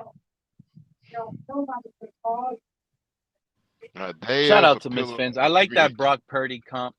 There is a little bit of Brock Purdy-ish what I see. Like if you go back to that Lions game and that Theo Wees touchdown on the rollout, you can see like the little movement and throwing a little bit like Purdy.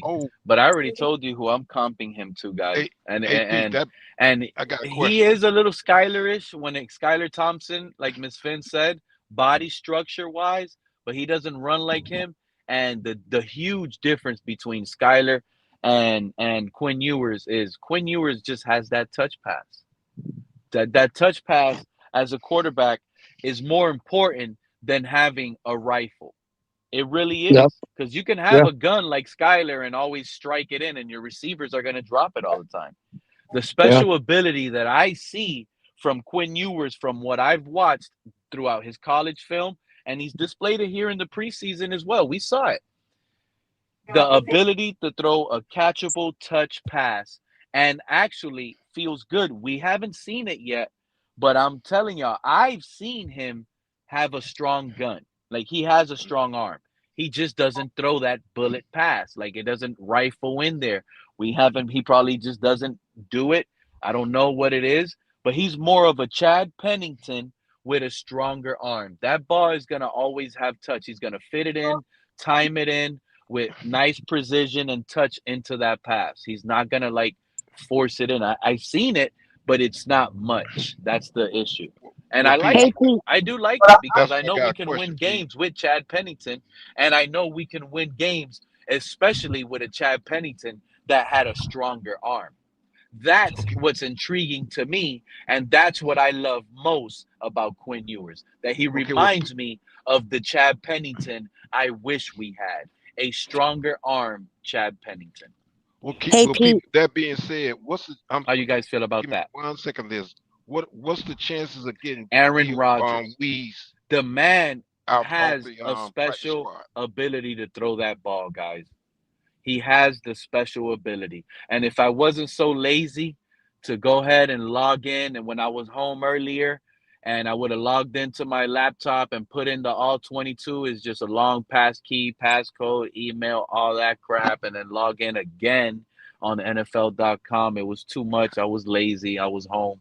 I'd rather be outside, hanging out, talking on the phone with you guys. Well, Liz, I mean, But I would have showed you guys the plays that I wanted to show you from Quinn Ewers. It was what's the chance beautiful. of deal Versus Cleveland, that pass to D. Eskridge. Tua does not make that throw, guys. We have an upgraded quarterback. Whether you want to believe it or not, whether you like it or not, whether it's a seventh rounder or not, we have officially upgraded the position at quarterback. And Mike McDaniel now knows he's happier with that seventh rounder. I know what I'm telling you guys. Tua made everything stressful. So, I've been saying it for years. Even when things were looking good, I told y'all who was good. It's not Tua, it's Mike McDaniel. So let me ask you Give this the question. credit where credit is due. Let me ask you. Let me ask y'all this question. Over the past several weeks, His ability to change ball velocity and ability to make off-script plays. I got a feeling Ghost 100. Quinn can y'all Ewers hear is the me? future, bro. Can He's y'all the hear me? future. Yeah, go ahead, man. We can hear you. Hey, so let me ask y'all a question. Over the last several weeks that we've had Tua playing, and let me just even be more clear. Ever since Tyreek Hill went down, because that's all right. This paradigm is what I'm talking about. Is when Fitz was talking about when he got benched for Tua. Now we don't have Tyreek Hill, the fastest man in the league, for you throwing to wide open. Now we see Tua. See, people who didn't see it before now has to be able to see it now. He does not have the ability to throw receivers open. He can throw to wide open guys, but he don't have that ability to throw receivers open. That's why I think he's not throwing the ball right now. He's underthrowing or overthrowing receivers, but he doesn't have that ability to throw them open. So what do y'all think about that? I think Tua's been figured out, bro. That's it. He doesn't have an arm. Because defense, people forget. They don't respect his deep arm. They're not going to be afraid of him throwing. Imagine being a cornerback. Oh, this man can't throw deep. I'm going to undercut all slants, all out routes. Every route. Matter of fact, this is the thing. Any route the receiver does, I've been complaining about this under Tua for a long time, Mountie. I'm glad you brought this up. When do our receivers make double moves? When do our receivers ever get a chance to route somebody? We got some of the best separators and route runners in the world, but they don't get to route run. They only get to one option: slant, hitch, Well, go. they did. McDaniel's first year here. Hence the reason why Tua was lacing folks up. Mountie, it was all in breaking cuts, bro. Timing. It wasn't like the receiver had like a post that he could break out. It wasn't like our receivers were doing stop and goes and Tua would pump fake the hitch and Tyreek would take off. We didn't have double. But see, the thing is, the strength of our receivers, Tyreek Hill and Waddle. Not only do they were a double threat, meaning flat out top end speed, but see their ability to change direction immediately.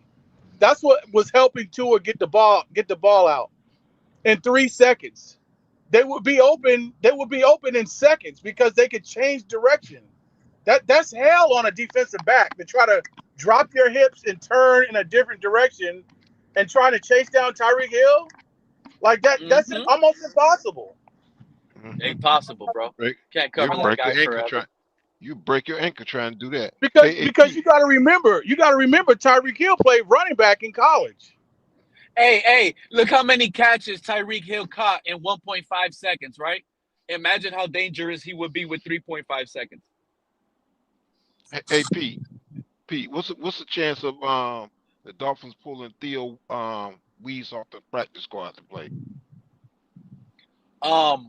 that possible? I know it is possible, highly possible. But the thing is, I think they're gonna give a chance to Nick Westbrook Akines first, And also Washington. and Malik, Nick Westbrook Akines, and they already got Cedric Wilson. So I don't know I forgot about what Cedric Wilson. situation they'll have. Plus our Yeah, tight so ends, if one of them get Greg hurt, Dulcich, yeah. I wouldn't be shocked if Theo Wees gets picked up like maybe next week or just to play the last game of the season. You know what I'm saying? Just to get some live reps. So keep an eye on Theo Wees. I wouldn't be shocked if he does get put in there and starts playing. What I want you guys to pay attention to is the difference now. Remember what I've been telling this fan base. Devon A-Chain, the way he was being used and abused is a product of Tua, okay? We had to overutilize him and use him that way because that was an easy way for Tua to get completions and Tua to get some yards. Don't expect A-Chain to be used the same now. That's why, like Color was up here earlier, I wanted to see how he feels about the under on A-Chain catches now, because I don't expect him to do as much as he did through the air and as much in the game as he was with Tua. So in other words, they'll use him more just for running back, and that's it. They're probably going to use Jalen Wright, Ollie Gordon more now, and A-Chain is going to go to that Kenneth Gainwell role where he'll be the spell back. You know, he's the third down back. Like, I can see a switch happening now because we don't have to count on having to force a completion to a running back. Yeah. Now we can trust receivers downfield to make catches.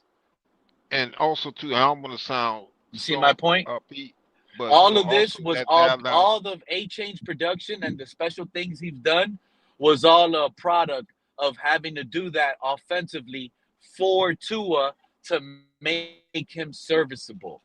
And yeah, A-Chain did his thing and with all that volume, but in all reality, it was just easy, simple football. Quick flare, quick throws to the running back, quick screens, outside zone, pitches, runs. That's why I hope you're right. I don't expect A-Chain to be popping off like that the next 3 games is what I'm saying. And I could see a change where other running backs are actually being running backs now. We don't have to do too much gimmick. Yeah. And I like to see that too, because with A-Chain, but I could be wrong. You know, he's been I taking hope I'm not wrong. hits. He's been taking so many because hits. I don't want to see this 6 lineman package crap. I don't know about you guys, but no, I don't mind it. Why don't you like it, Pete? I'm just curious. Why don't you like it, buddy? Because we're watching it on 1st and 10, 2nd and 9. Okay. You know I was just wondering. I'm just asking a question, you know. And that was a good question because it's easy to say I don't like it, but then if I don't give reasoning and without you asking, people would have been like, "Oh, Pete don't like it." No, I don't mind it. Goal line, short yardage. Let's bring the big boys out. You know what I'm saying? But the way we're running it on 1st and 10, come on, Craig. Yeah. And the thing I've said this, we got to get our tight ends more involved. And we got good. We got to get Waddle more involved. That's what we need. We got to get Waddle more. Waddle should be getting 10 plus targets. Yeah. He wasn't getting targeted by Tua, bro. But yet, Tua targeted Tyreek like no other. But you can't do the same thing with Waddle? What's going on? Yeah. No, you're right, my friend. So Pete, what you were saying just a little while ago is Quinn Ewers got to open it up, bro. He has to open it up. And it's not like I'm going to make excuses. No, we're fair play over here. We're not going to make excuses. We're not going to sit here. Who'll be on the other side of Waddle? I forget. Remind me. Who'll be on the other side? Yeah. We got Waddle, Darren Waller, Nick Westbrook Akines, Malik But Washington. I'm saying who'll be the second guy then? I'm thinking When you it's talk going to about be wide Nick receiver, Westbrook Akine. Yeah. Yeah. And that's the thing. I never understood. Why didn't we get him more involved? He's a good young wide receiver. Doesn't have to go out there because, especially when we're in these inside the 10, it's like throw it up to the guy. The guy's 6'2", 6'3". Or big body. you know who we could look out for too? Look out for D. Eskridge. D. Yeah. Eskridge might have a big game on Sunday. Yeah. I'm serious. D. Eskridge was the one that caught that deep pass when Quinn Ewers came in when Tua got benched versus the Cleveland. Remember versus Yeah. Cleveland, we got blown out and Tua got benched? Yep. Quinn Ewers came in, he was like 5 for 8 for like 60 yards passing. One of those completions were was like a 30-yard dart down the sideline that he got hit instantly. Like he snapped the ball, pressure was instantly in his face. He was getting hit already, and with a flick of the wrist, he lobbed it up, and D. Eskridge was downfield and caught it. Now, Pete, you were just saying you were saying just a little while ago that. No, I hope you're right. I know Quinn Ewers is better than Tua. That I know. The thing is, we can't let it fool us. Yeah. So I'm gonna be that fan that if it's not real, then I'm gonna call it out. Even if the stats look good on Quinn Ewers, and I'm hoping for him, right? Because it's his first start, and I like some of the intangibles that he has, and he kind of reminds me of Chad Pennington. Because Chad Pennington was really the quarterback I grew up watching mostly. You know what I mean, Craig? And I like Pennington. When he was with the Dolphins, that 2008, my God, it was like, wow, we have a quarterback that can complete passes, not 40, 50 yards, but he could be that manager. You know what I mean? Yeah, but I was always that young kid that loved the old guys, right? So I would be with the older. I would be with the older crowd when I was young. And I didn't understand. I was young. I was like 10, 11, 12 years old, right, Craig? Looking at Chad Pennington ball and loving it.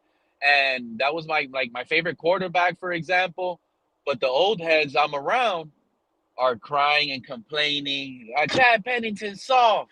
He ain't got no arm. And I'm born around. This is living in Miami. You know what I'm saying? So it's like, damn, the locals don't like Chad Pennington. He doesn't have a strong arm. They hate him, and we're winning. So it didn't really make no sense, you know. As long as we're winning as a kid, you're happy. Just like my feeling is, just like my feeling is, Pete. If Ewers goes out for say 250 yards, couple scores, maybe one interception, and does all right, and whether we win or lose, but he looks better than Tua. Hey, I can live with that. Here's the thing. It's not about stats, bro. It really isn't. It's about how you finish the game. Well, that's what I mean. You know, I've been telling y'all before the season started how much of a bad boy Bo Nix is, right? People didn't want to listen. Look at Bo Nix. Mind you, if you look at his stats, some of the games that he won the last couple weeks, the stats don't look good. They don't. Throwing for 100 and something yards, you know? But you know what matters in those games? The Broncos found a way to win. You know how they found a way to win? Mind you, a lot of those bad stats that he had, Patrick Surtain, the defensive player of the year, has been missing for most of these wins that they've been playing, by the way. So he didn't even have Patrick Surtain this whole round, this whole time for like the last 5-6 games. I didn't know that. His stats didn't look good, but you know what did look good? When the game is in the fourth quarter, you need that 3rd and 9. Yeah. And Bo Nix is clutch with a 20-yard pass. When you need him most. Fourth quarter, 3rd and 9. He hits you with a 20-yard dart to Cortland Sutton to put you in field goal range and win the game. Yep. Yeah. That's what matters. Yeah, you had a bad first 3 quarters. The team had you. They had your number. But the game is still winnable. Only because they have your number, the game is still winnable. You're going to get your drive. You're going to get your chance. Show up. Don't fold in all those moments. And what's crazy about Bo Nix, if you go back to all these games, he did it like 4 times like that. Craig? It wasn't one of their games they were getting like blown out and they scored blown out. They And he scored like scored 4 30 touchdowns points. in the fourth quarter. Yeah, they scored like 30 points in the fourth, and I was like, holy shit. 1,000%. You know. 1,000%. So it's not about the stats, bro, because honestly, I'm going to give you an example. Hey, We can are y'all going hear to me? be livid and out of our minds if Yeah. Joe Burrow and on Sunday versus Quinn Ewers, let's say Anthony Weaver is cooking the same way he cooked Josh Allen and the Bills, right? We Yeah, shut him yeah. down. We hit him. Joe Burrow just got blown out. They didn't score no points last week versus the Ravens, by the way. Let's Yeah. say the game is a slow blunder, bro. In the fourth quarter, we're going into the fourth quarter, and the Bengals are winning 9-3.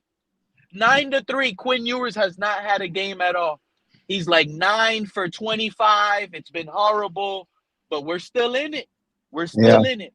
And that final drive of the game, he goes 60 yards. He goes 5 for 5. He clutches a nice pass on third down to Waddle. He takes it in for the score to Darren Waller. Game winner. 13 seconds on the clock. We won 10-9. Hey, I Pete, don't can y'all care hear me? about he only threw for 150 yards, 1 touchdown, and 3 interceptions. I'm going to say what a clutch finish by the 7th round rookie in his first career start to go against Joe Burrow and the Bengals, bro. That Hey, will Pete, still be a magnificent win to me, believe hey, it or Pete, not. can y'all hear me? Can you hear me? I'm being honest. Can you Because hear me, there's Pete? levels to this. We can't treat him. We can't treat now. He has to do something. If he plays the whole game bad and it ends like that and he fails to score, Craig, there is some criticism to be had.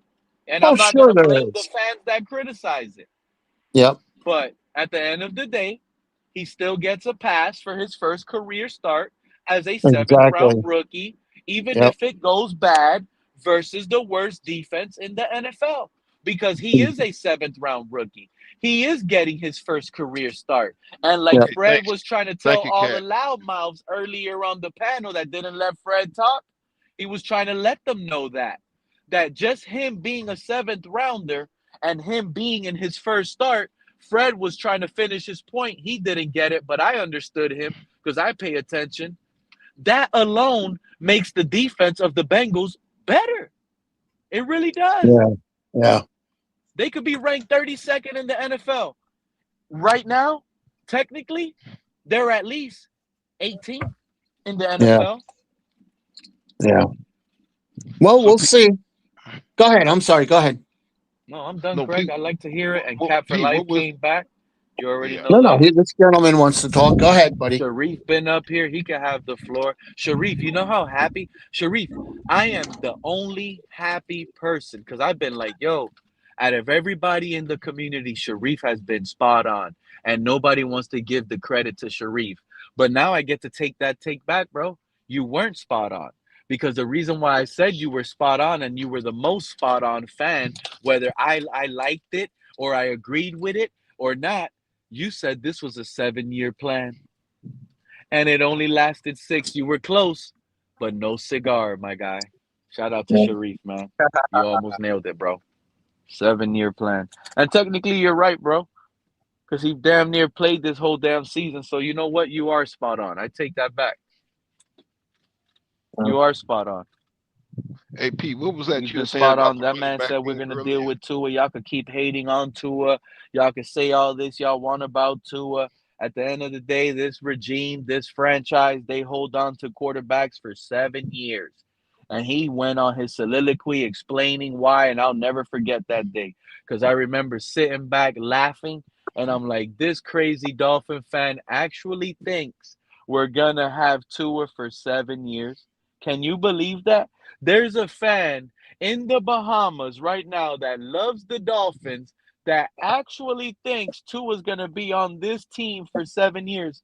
Bro, this guy's hilarious. He doesn't know football. That's what my mind was saying at the time. And little did I know, Sharif with his story was going to be spot on, my guy. I can't believe it. Yep. I'm still Now I know shocked. Pete can't Still hear me. shocked to this That's what day. it is. And the reason that I'm willing to trust and hype up Quinn Ewers, it's just that.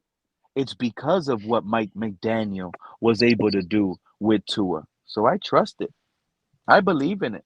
I think we're going to see a hot quarterback on Sunday. I do. It's not me trying to convince anybody. It's what I think is going to happen. I'm predicting Quinn Ewers to go out there. I really think he's going to go out there and have an easy game. He's going to make it look easy, effortlessly. He's going to take advantage of this weak defense. And that's the excuse I think these Tuaneers are going to make. Oh, Quinn Ewers is playing good, but it's the worst defense in the NFL. No, I do believe Quinn Ewers is going to make the worst defense in the NFL. He's going to go out there and make them look like the worst defense in the NFL. That's the reality, because I'm going to put my money on it. I'm going to have tickets, receipts to show if people don't believe me. I'm going to bet my money. I'm going to put like $50 on a parlay of him having 3 touchdown passes, over 300 yards passing. Watch, bro. I believe receivers are going to wake up out of the night. They're going to look like vampires at night, bro. Hungry for blood. These receivers are hungry. Nick Westbrook Akines. When's the last time we seen that guy get a catch, bro? It's been quite a bit. It's been a bit. Been a good little while.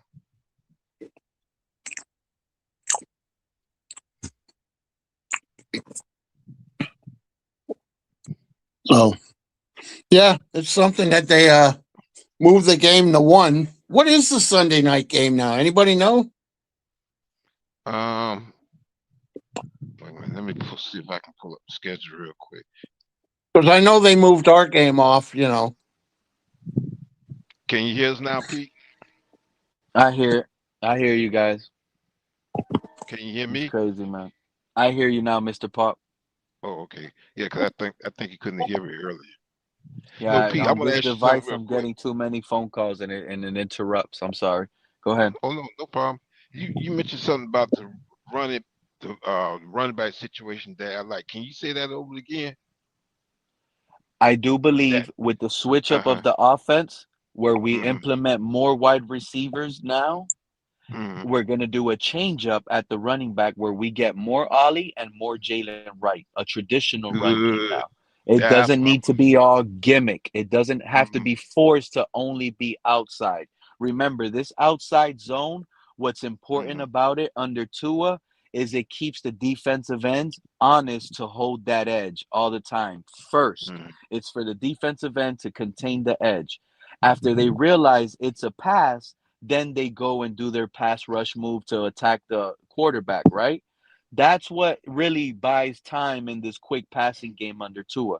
They're not going to do that with Quinn. He don't need that. We got a blindside protector in Patrick Paul, who's only getting better and shown that he can dominate. Yes. Yes, goodness. And then also too that also gives A-Chain a chance to. Well, my thing is that we got 3 more games left. We don't want A-Chain to sustain a very bad injury or anything like that. So that's why I like what you're saying about with the running back situation. Yeah. And I could be wrong, Mr. Pug, but like I said, I am expecting A-Chain to be used different this Sunday. I don't expect him to be like the main factor of our offense. Right.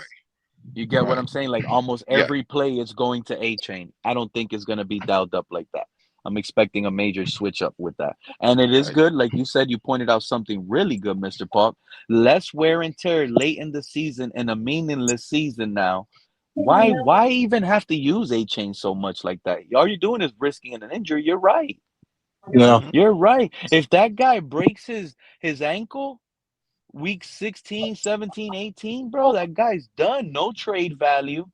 Like, no, bro, shut this guy down. That's true, Mr. Paul. Yeah, let Wright and Ollie Gordon. Let them do their thing. I mean, I know Wright is not the same runner that A-Chain is, but he does have speed himself. So let Wright and Ollie go and do their thing. And if you want to bring up, I think there's another running back on the practice squad. No. Forget all that. No. Let's use Let's just run it with Wright and Ollie. Let's give them Mhm. all the runs, and if we need it, third and long, or like let's just use A chain less, but in situations we would need them. Third and Right. 6, third and 7, obvious passing down. Let's Right. go. Quinn Ewers has an option to pass and to get a first down, and let's use them as a decoy because they're gonna try to key him out. So now it opens things up in the passing game for Quinn Ewers. No, we still need to use him, but we can't abuse him. So Right. that's the only thing. Exactly. Exactly. I'm on board with that. Yep. A chain shouldn't be used. I like that. It helps him stay healthy too. But regardless, he's still a product of Tua. So I can easily see this fan base complaining like, we're not using A chain. Why we ain't throwing A chain 20 the ball? Because we're not checking it down 20 times anymore. You understand? This is not a side-to-side offense anymore. We can actually throw the ball downfield, and we're going to do it. Mike McDaniel, I'm telling you, Mike McDaniel is just as happy as I am right now. I don't think y'all realize how happy Mike McDaniel might be today. Yeah, because he gets a chance to show himself. Kind of how you say, moving off of Tua, working with one of the quarterbacks that he selected. This is beautiful. This is shout out to Ghost One. I agree. I think this man is gonna hit our tight ends, y'all. I think Waller and Doches are both gonna pop off. And I wouldn't I would sleep on love that. Julian Hill contributing with about 30 yards receiving himself. Yeah, because he's getting better with his hands too. He's You a see very that? good blocker, but he's getting better with them hands also. I'm seeing that. So And that's he's why I'm and not. No, go he ahead. all I want him to learn is how to be nasty with that stiff arm. Hmm. If Julian Hill could be nasty with that stiff arm, bro, that man's everything you need in a tight end. Obviously he needs to catch him. He's been catching them lately. Now, what's the situation with Waller as far as season over? Will we be bringing him back next season? And, I think Waller's ecstatic right now. I think, yeah. I think Waller wants to be a big part of this offense right now because he's in a situation where a desperate team that wants a receiving threat next season, he's going to pay. So he's trying to put something good on display right now. Gotcha. You know what I mean? He's in a situation where if he balls out these next 3 games, he knows he's a commodity in free agency for a team to pay big bucks for a weapon like that. Mm. Okay. And if that's Listen, the case, Pete, I gotta go because I want to watch the Alabama-Oklahoma game. Enjoy that. That's John Mateer over there. Pardon me? What is it? John Mateer versus who? Whoever Oklahoma's coach is, I don't even know. And it used to be he used to be the defensive coordinator for the Clemson Tigers. Enjoy I can't it. remember. I'm gonna be ready for the Saturday games. That's gonna make our Saturday. I'm so happy we have Saturday games because Saturday is gonna fly by. We're gonna watch the Packers. And what? Yep. I got the Bears winning. I think the Bears will beat them. Maybe I'm wrong.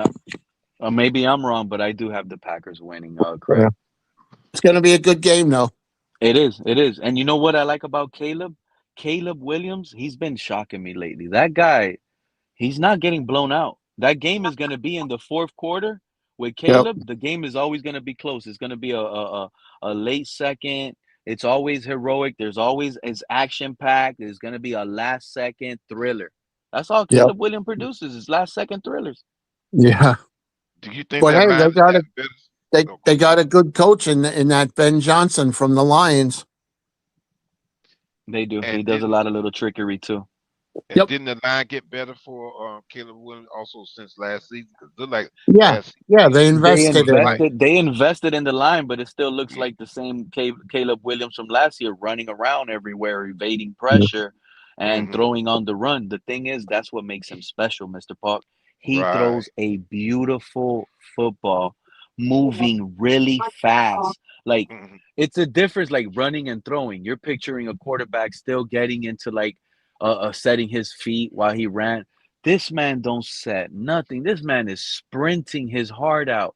And with a flick of a throw, that ball just comes out accurate, sharp, spiral, gunning it. Like, damn. Yeah, It's because like, wow. I keep thinking I've seen a game where he actually was throwing the ball against the grain, and it was I mean, it was very He accurate and doesn't slow working. down. This man doesn't need to slow down to fix himself in position to throw an accurate ball. Should have seen the one he threw last week to DJ Moore. It looked like he just threw it up. Hmm. Touchdown DJ Moore. I'm like, what? This man is insane. And he's a big dude too. He's a And I big was hard on him coming quarterback. out of the draft. Hmm. I was one of the guys hard on Caleb Williams because I was like, this off script football crap, that's not going to work in the NFL. You're not going to win many games running around, thinking you're going to run away and evade pressure all the time. That's not going to work. But look, so far, year two, what is it? For the division, they got the Lions. The Lions are in third place in the NFC North. The Bears are in first place, and they're playing for the first place Saturday, tomorrow, versus the Packers. Caleb Williams in his second year is already talking about division titles with the Bears. Heading into week, 16, 17, 18. Last 3 games of the season, all Chicago and all the fans are hoping for year two with Caleb is a division title at the moment right now, a home playoff game. It's unbelievable. You still there, Mr. Paul? Yeah, I'm still Sharif, here. you still there?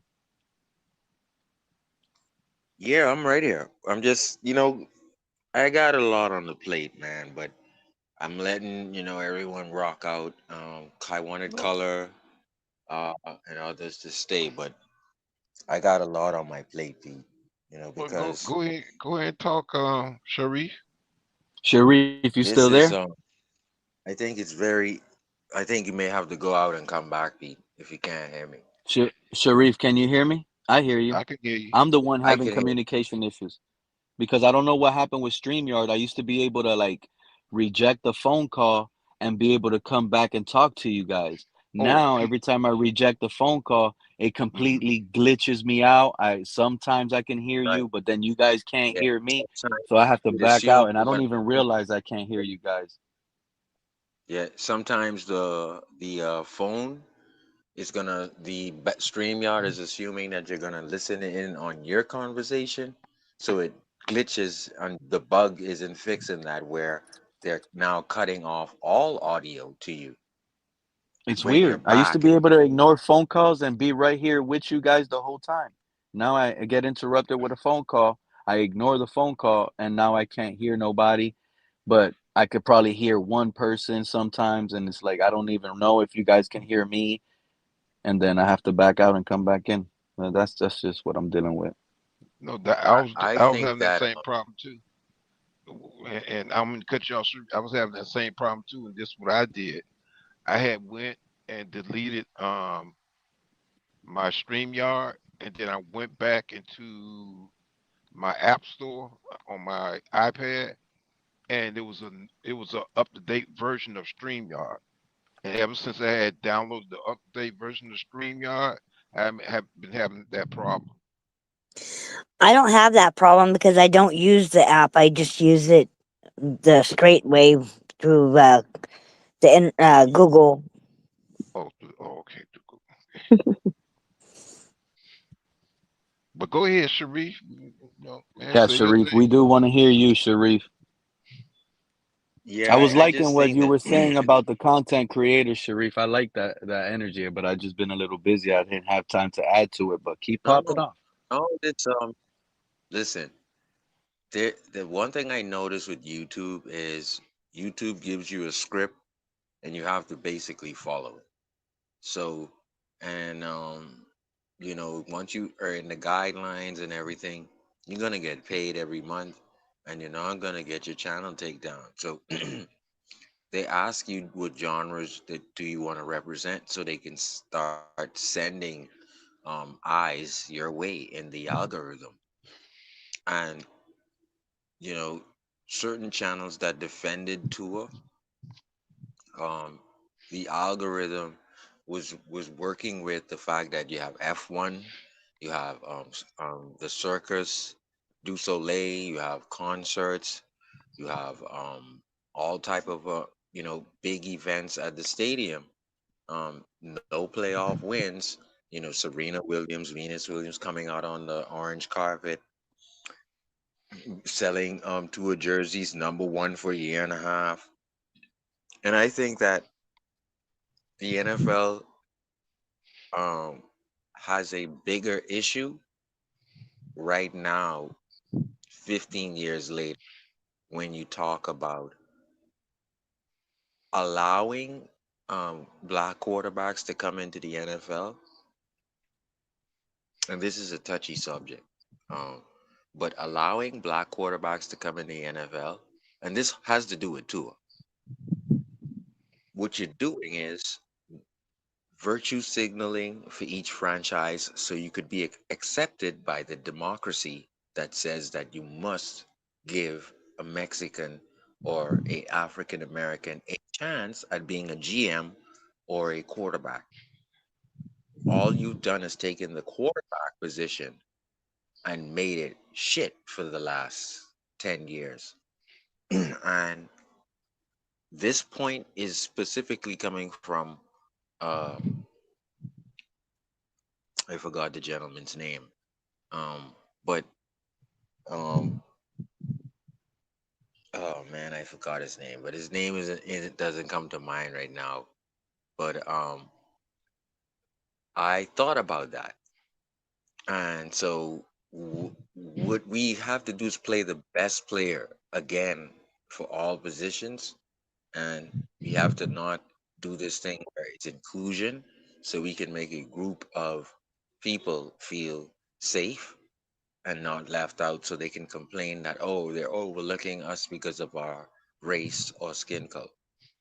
So I would rather have a quarterback that can play.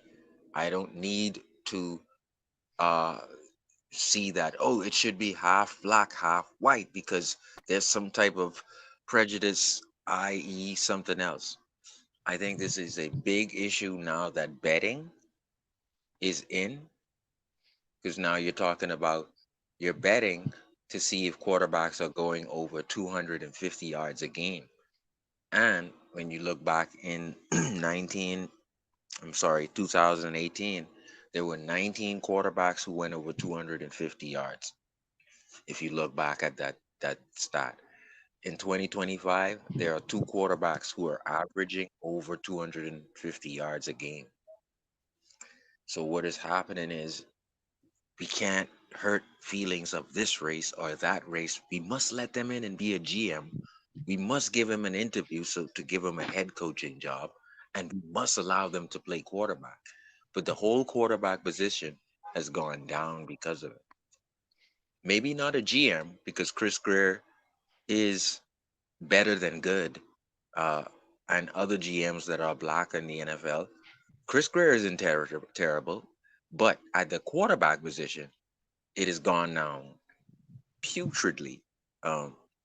When you look at all the quarterbacks that had an average over 250 yards a game in 2019, and you look at it now, it's 15 starting quarterbacks with more than 8 starts. There are 2 quarterbacks with only 250 yards on average.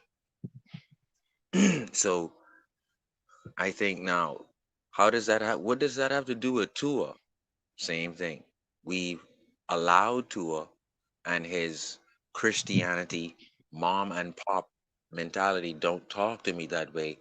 How dare you disrespect me? Oh, now you have the media saying, well, these new age of players coming out of the NFL, you have to deal that, then you don't belong in the NFL.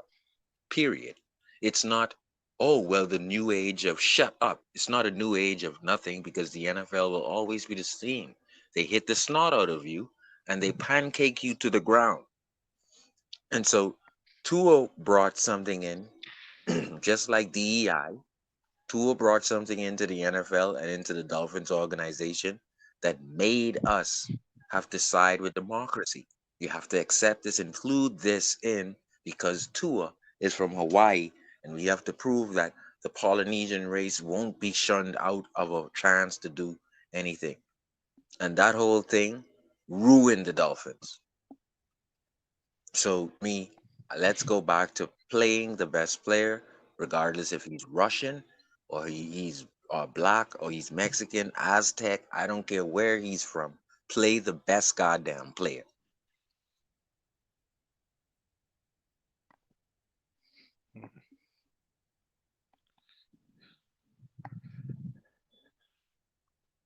Are you there?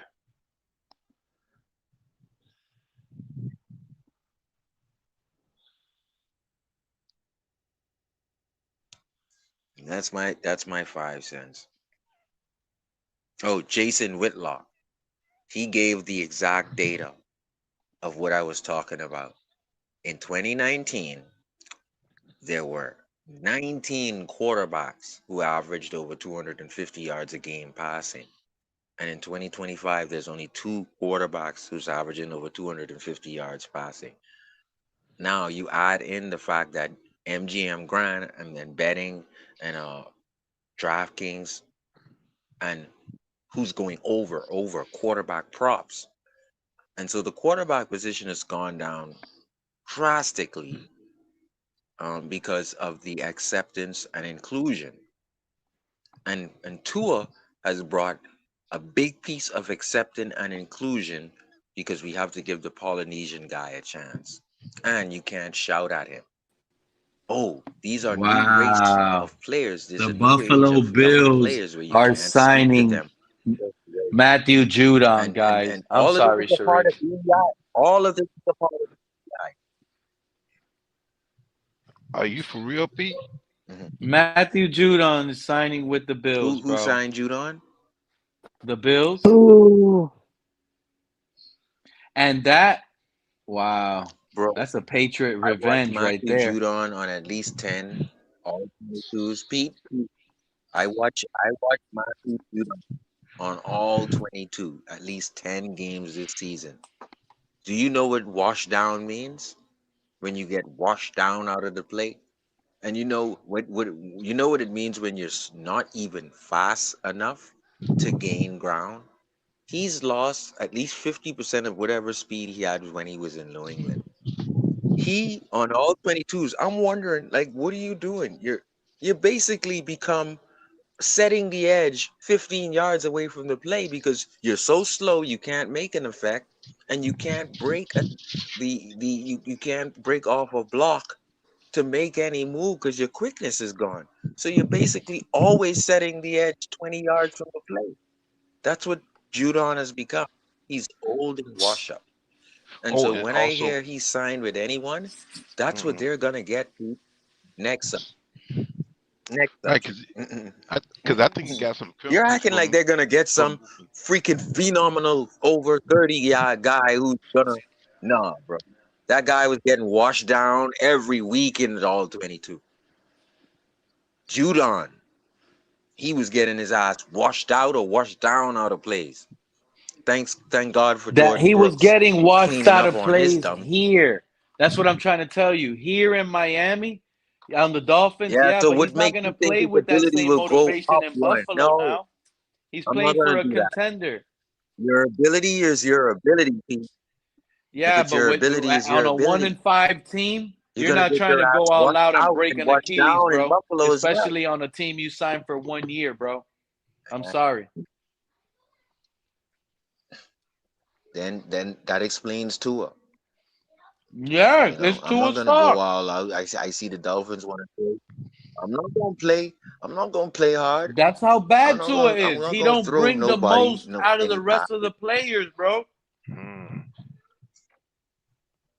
He ain't gonna bring But the I'm most. going home You to get a my little kids, so I injury. don't care if I don't catch the ball. Why play through an injury when the quarterback you have isn't playing through an Pete, injury. if I don't get you the ball, I don't care because I'm going home to my kids.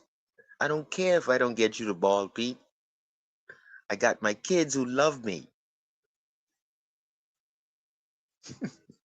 This is what the DEI and inclusion has done for the NFL. And it spat right in Brian Flores' face because all Brian Flores was trying to do was do the same thing that many NFL players said later in years they respected him for. He was honest and he was tough. And Tua couldn't take what was always in the NFL. So the inclusion of a Hawaiian Polynesian, give this guy a chance, don't shun him out. Give him a chance over Fitzmagic. And that'll look good in the NFL. That'll be a badge for the NFL and for Hawaii. And it was a slap in the face at Flores. And to me, I hope we never have to deal with the DEI situation with the Miami Dolphins where we have to give a guy a chance because of his race. Because that never works out. And to You me, heard what Coach Mike I McCarthy always said? You heard about what Coach Mike McCarthy said on the Pat McAfee No. show? He said he had a chance to spend time with No, but Quinn I heard Ewers. with He said, hold on, Mike McCarthy, this is a coach of the NFL. He said he had a chance to spend time with Quinn Ewers before the draft, and he's really excited and likes him. He said the Dolphins are going to give him an opportunity, and they like what they have. I think Mike McCarthy would be someone to sit here and say, yo, if Mike McCarthy likes him, Sharif, come on now. He's going out of nowhere just to talk about Quinn Ewers. You don't think Coach Mike McCarthy is had probably? won with Aaron Rodgers. You don't think Mike McCarthy's probably out there trying to prop up Quinn Ewers so he could get the Dolphins' next head coach gig or something? Hey Pete, who else does It doesn't that matter. coach? I have a question. Who else is he propping up? Mike McCarthy. I mean, what other quarterback? No Nobody. other quarterback. No. I mean, in the past, did he like prop up like Aaron Rodgers, Brett I mean, look what Favre? he did with Dak. He didn't win a Super Bowl with the Cowboys, but Dak was throwing for like 5,000 yards. Okay. And McCarthy was like, He had Aaron Rodgers when he was with Green Bay. what, McCarthy? Yeah. Oh, okay. So he knows what he's talking about then. Exactly. Okay. He's seen good quarterbacks. For him to sit here and go on the Pat McAfee show and talk about Quinn Ewers and say that he's excited to see him because he's going to work out, it's like, wow, that's good to hear from a coach like that because he's seen good quarterbacks. It's not just some regular guy coming on a show and telling you. Pete, This is what people think Quinn Ewers would do, or who? Oh, I know and I hope. And listen, let me tell you something about life. Ewers is a guy that woke up this morning and realized that for the first time in 8 months, he will get all of the snaps. He got all of the snaps Tuesday, Wednesday, through the walkthrough, I think today. And so he never got these things. When asked the question, have you ever gotten snaps to prepare yourself before you had to come into a real live game? He said him and Zach Wilson never got any of the snaps because, like Tom Brady, Tua likes to take all the practice snaps coming up to the week game. You know, starting quarterbacks would sometimes give the backup some snaps, just in Yeah, because case. he's selfish. Tua didn't give any. This is what I'm trying to say. So all of the little sneaky, show me the money, I can go home to my kids. I'm trying to tell guys, and guys don't want to listen to me. It seems like I have to go to the upper management and try to get the upper management. You sound like a clown who wants the NFL to change and be soft for you. And then if someone says no, no, you Yes, you shouted at said it me. good. You sound like That's a what it sounds clown like to that me. makes you want to make the NFL soft on you. 1,000%, Sharif. Well, not only that, Sharif, they also want him to Tua wants them to coddle him That man, and hey give him Sharif, that man everything. ratted out his own teammates and said, "Oh, I don't know if we should make voluntary meetings mandatory now because guys don't want to show up to voluntary or whatever little meetings they had." What's wrong with this guy? His meeting. That Always was putting his the meeting. blame Mike on McDaniel said others, they showed bro. up to my meeting. Okay? Mike McDaniel said they showed up to my meetings. I don't know what he's talking about. That's when I Because knew he's they greedy. were warring, Pete. You go back and listen. You go He's back and listen, greedy. guys. That moment when Mike McDaniel said he come, well, I know the guys come to my meetings because the reporter asked him, "What is the issue with guys either skipping meetings or not coming to mandatory meetings?" Mike McDaniel immediately said, "I don't know about that. They're coming to my meetings." If Tua wants a meeting and you can't get people to come to your meeting, Tua, stop being fucking soft and petty and deal with the NFL. These are grown men. And I'm tired of the DEI coming to the Dolphins. Same thing with who's the guy who got bullied? Dallas Thomas from Incognito. All of No, it was this, Jonathan like they Martin. now keep in mind, Jonathan Martin. The NFL still has an eye on us even 10 years later because they look at us as we're aggressive. Liz, I don't know, Pete, I don't know. Before the pandemic, the NFL were watching to see what we would do after Incognito left. And to me,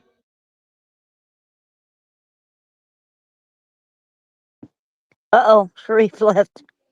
Oh yeah, he'll probably come back though. The dark web got him. They got him. The feds got him. He went into talking incognito, and they sent him into incognito mode. I believe that Sharif is right. And then there's people in the chat says that he acted scorned. I think that too. And like I was saying, he he acts like a child that wants everything for himself. Mm-hmm. Those kids that have like no siblings and they act like, oh, me. Yep. Yeah, they're real spoiled. The spoiled brat is who Tua is. Yep. Ratting on everybody, thinking that it won't have no consequences. He doesn't even care if it has consequences. Yep. You already got paid. Yep, exactly. Like it was a bad look a few years ago when I was telling people, bro, how is Tua passing and why would Tua pass Teron Armstead on the highway when Teron Armstead has a flat tire? Yep. So you drive by Teron, you wave at him, and you just leave him there stranded on the way to a game. On the way to a game, the quarterback leaves the left tackle stranded right off the exit where the Dolphins play, on the exit ramp. He left him stranded with a flat tire. Obviously, Teron could have got picked up by Uber or something, but he left him there. A real quarterback gets out and is like, yo, jump in my car. Let's get to work. Or I'll help you change the tire real quick. Let's go. We're out of here. We got to get to the game. How you leave that man there? Yep. It's not a good friend. No. He's not a team player. Scar. What up, Scar? Not much, man. What's up with y'all? He's not a team Not much, man. player. You already know the deal. He's not. First Man, it's live stream. Ever First since live stream. What was that? Since this is the first live stream since the Tua benching. Tua free. How does that sound to y'all in your ears, man? That sounds like music to me. A Tua-free Dolphin team. Wow. Sounds About wonderful to me. time. About freaking time. Yep, me too. Say that same.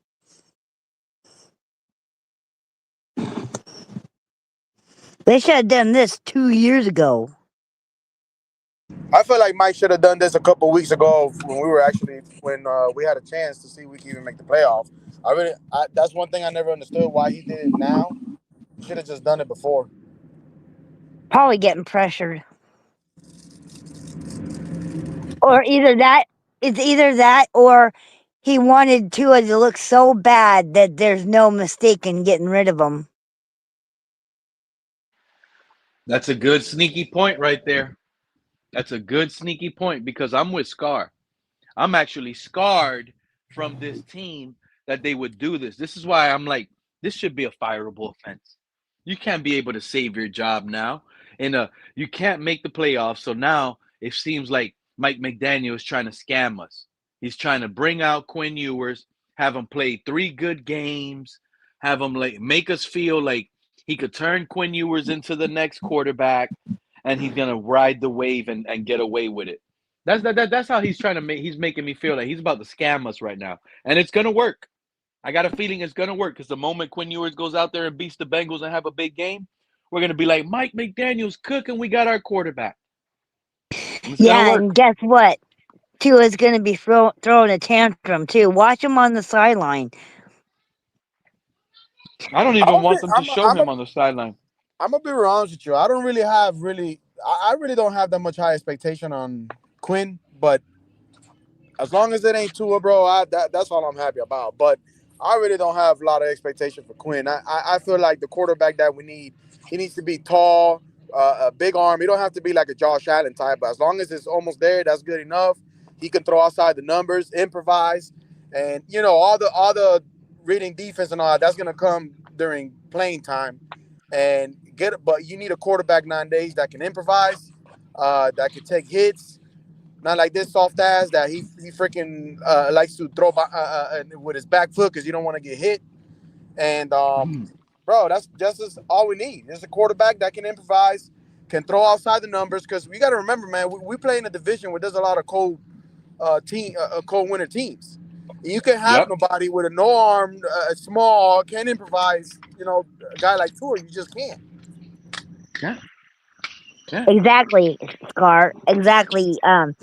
Everything Tua is not. That's what we need. And what's crazy, Quinn Ewers gives you a little bit of everything you just asked for.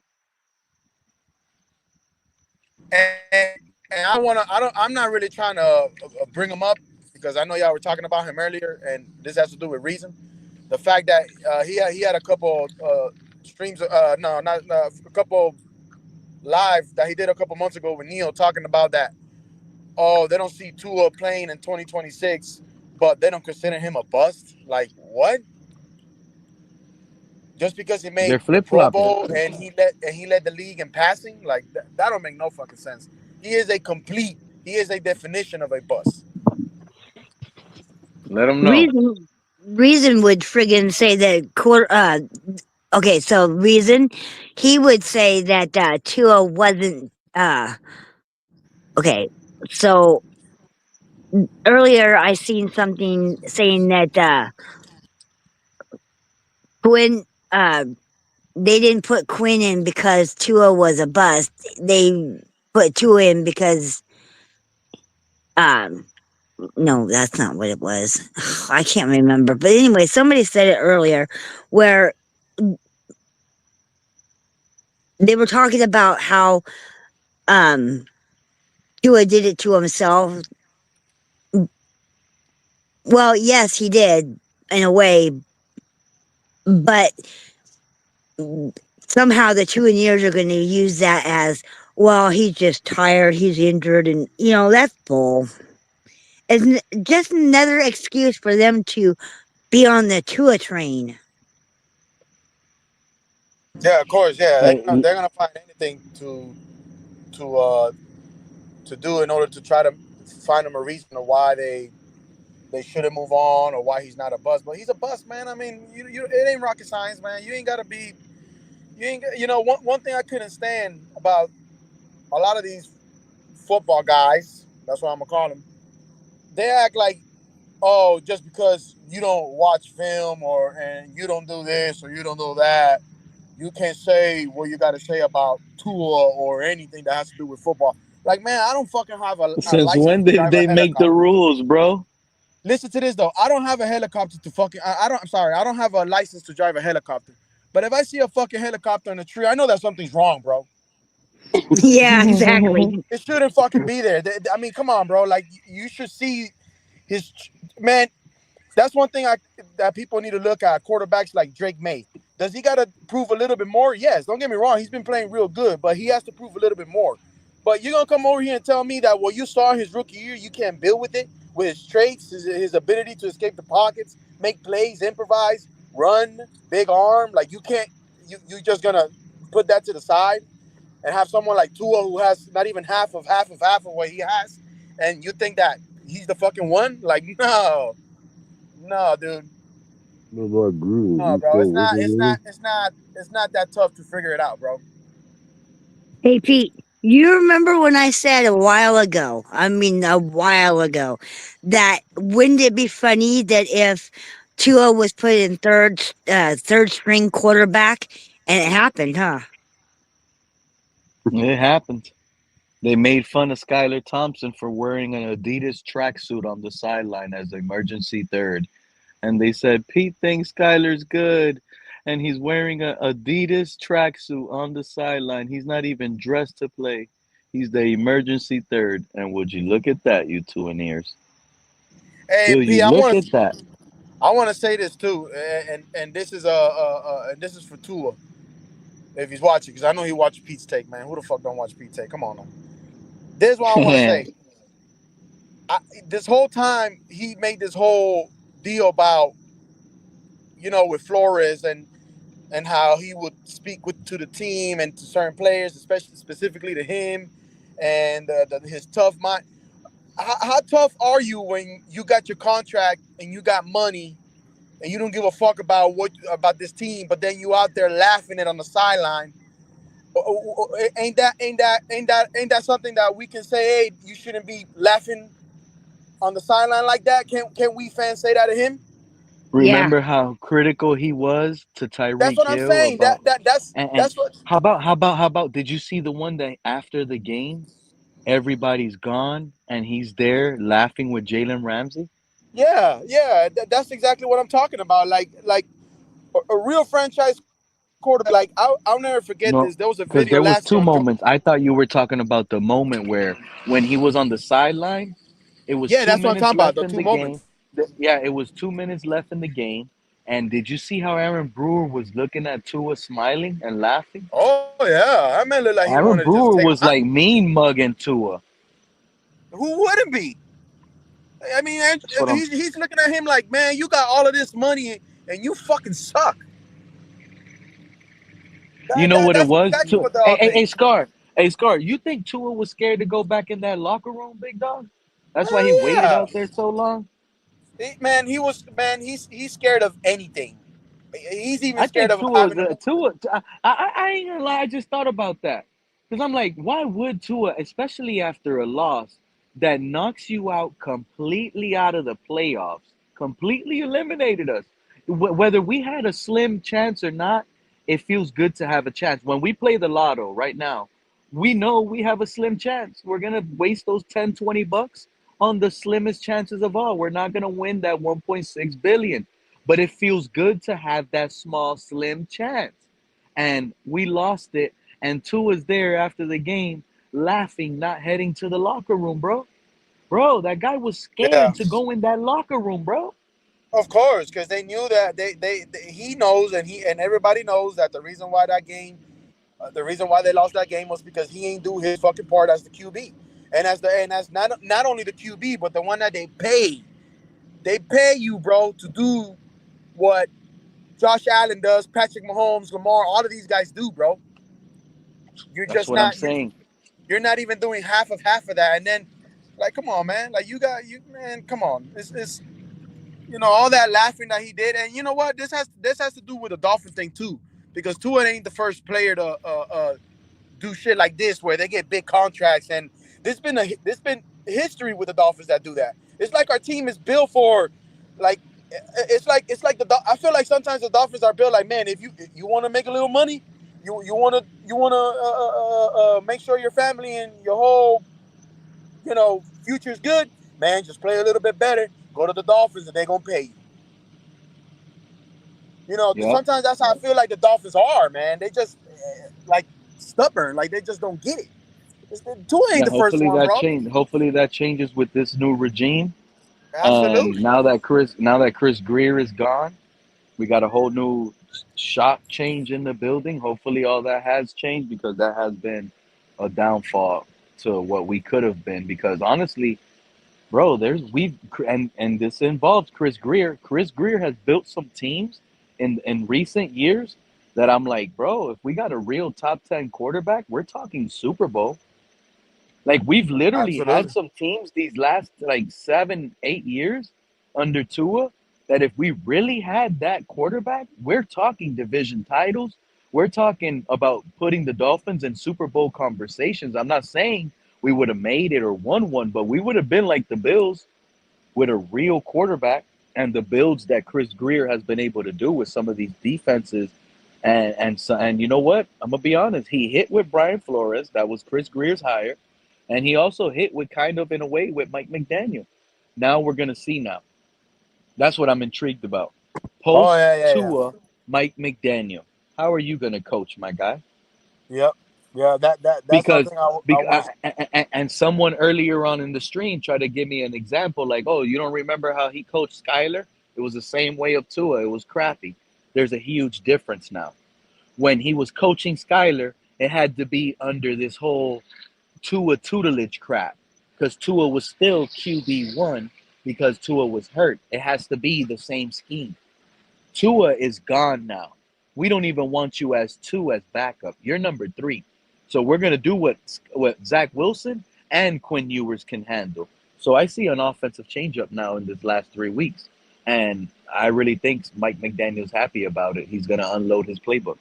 We're going Yeah. to see more.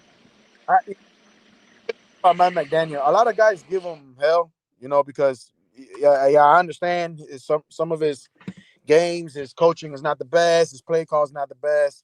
But let's be fucking real. What is he? He's only what Hey, year? they want him to be perfect with the worst quarterback in the league, Scar. That's one thing. But another thing too, he's only been coaching for what, 4 years? Yeah. Ever. They want no. They want him to be Bill Belichick with the worst quarterback in the league. Shout out to Crypto. No. But Pete, but yeah, I understand that too. But just in general, what's going on, fellas? What's up, Crypto? No, I haven't seen Pete. This has probably been the best week in Pete's life. Given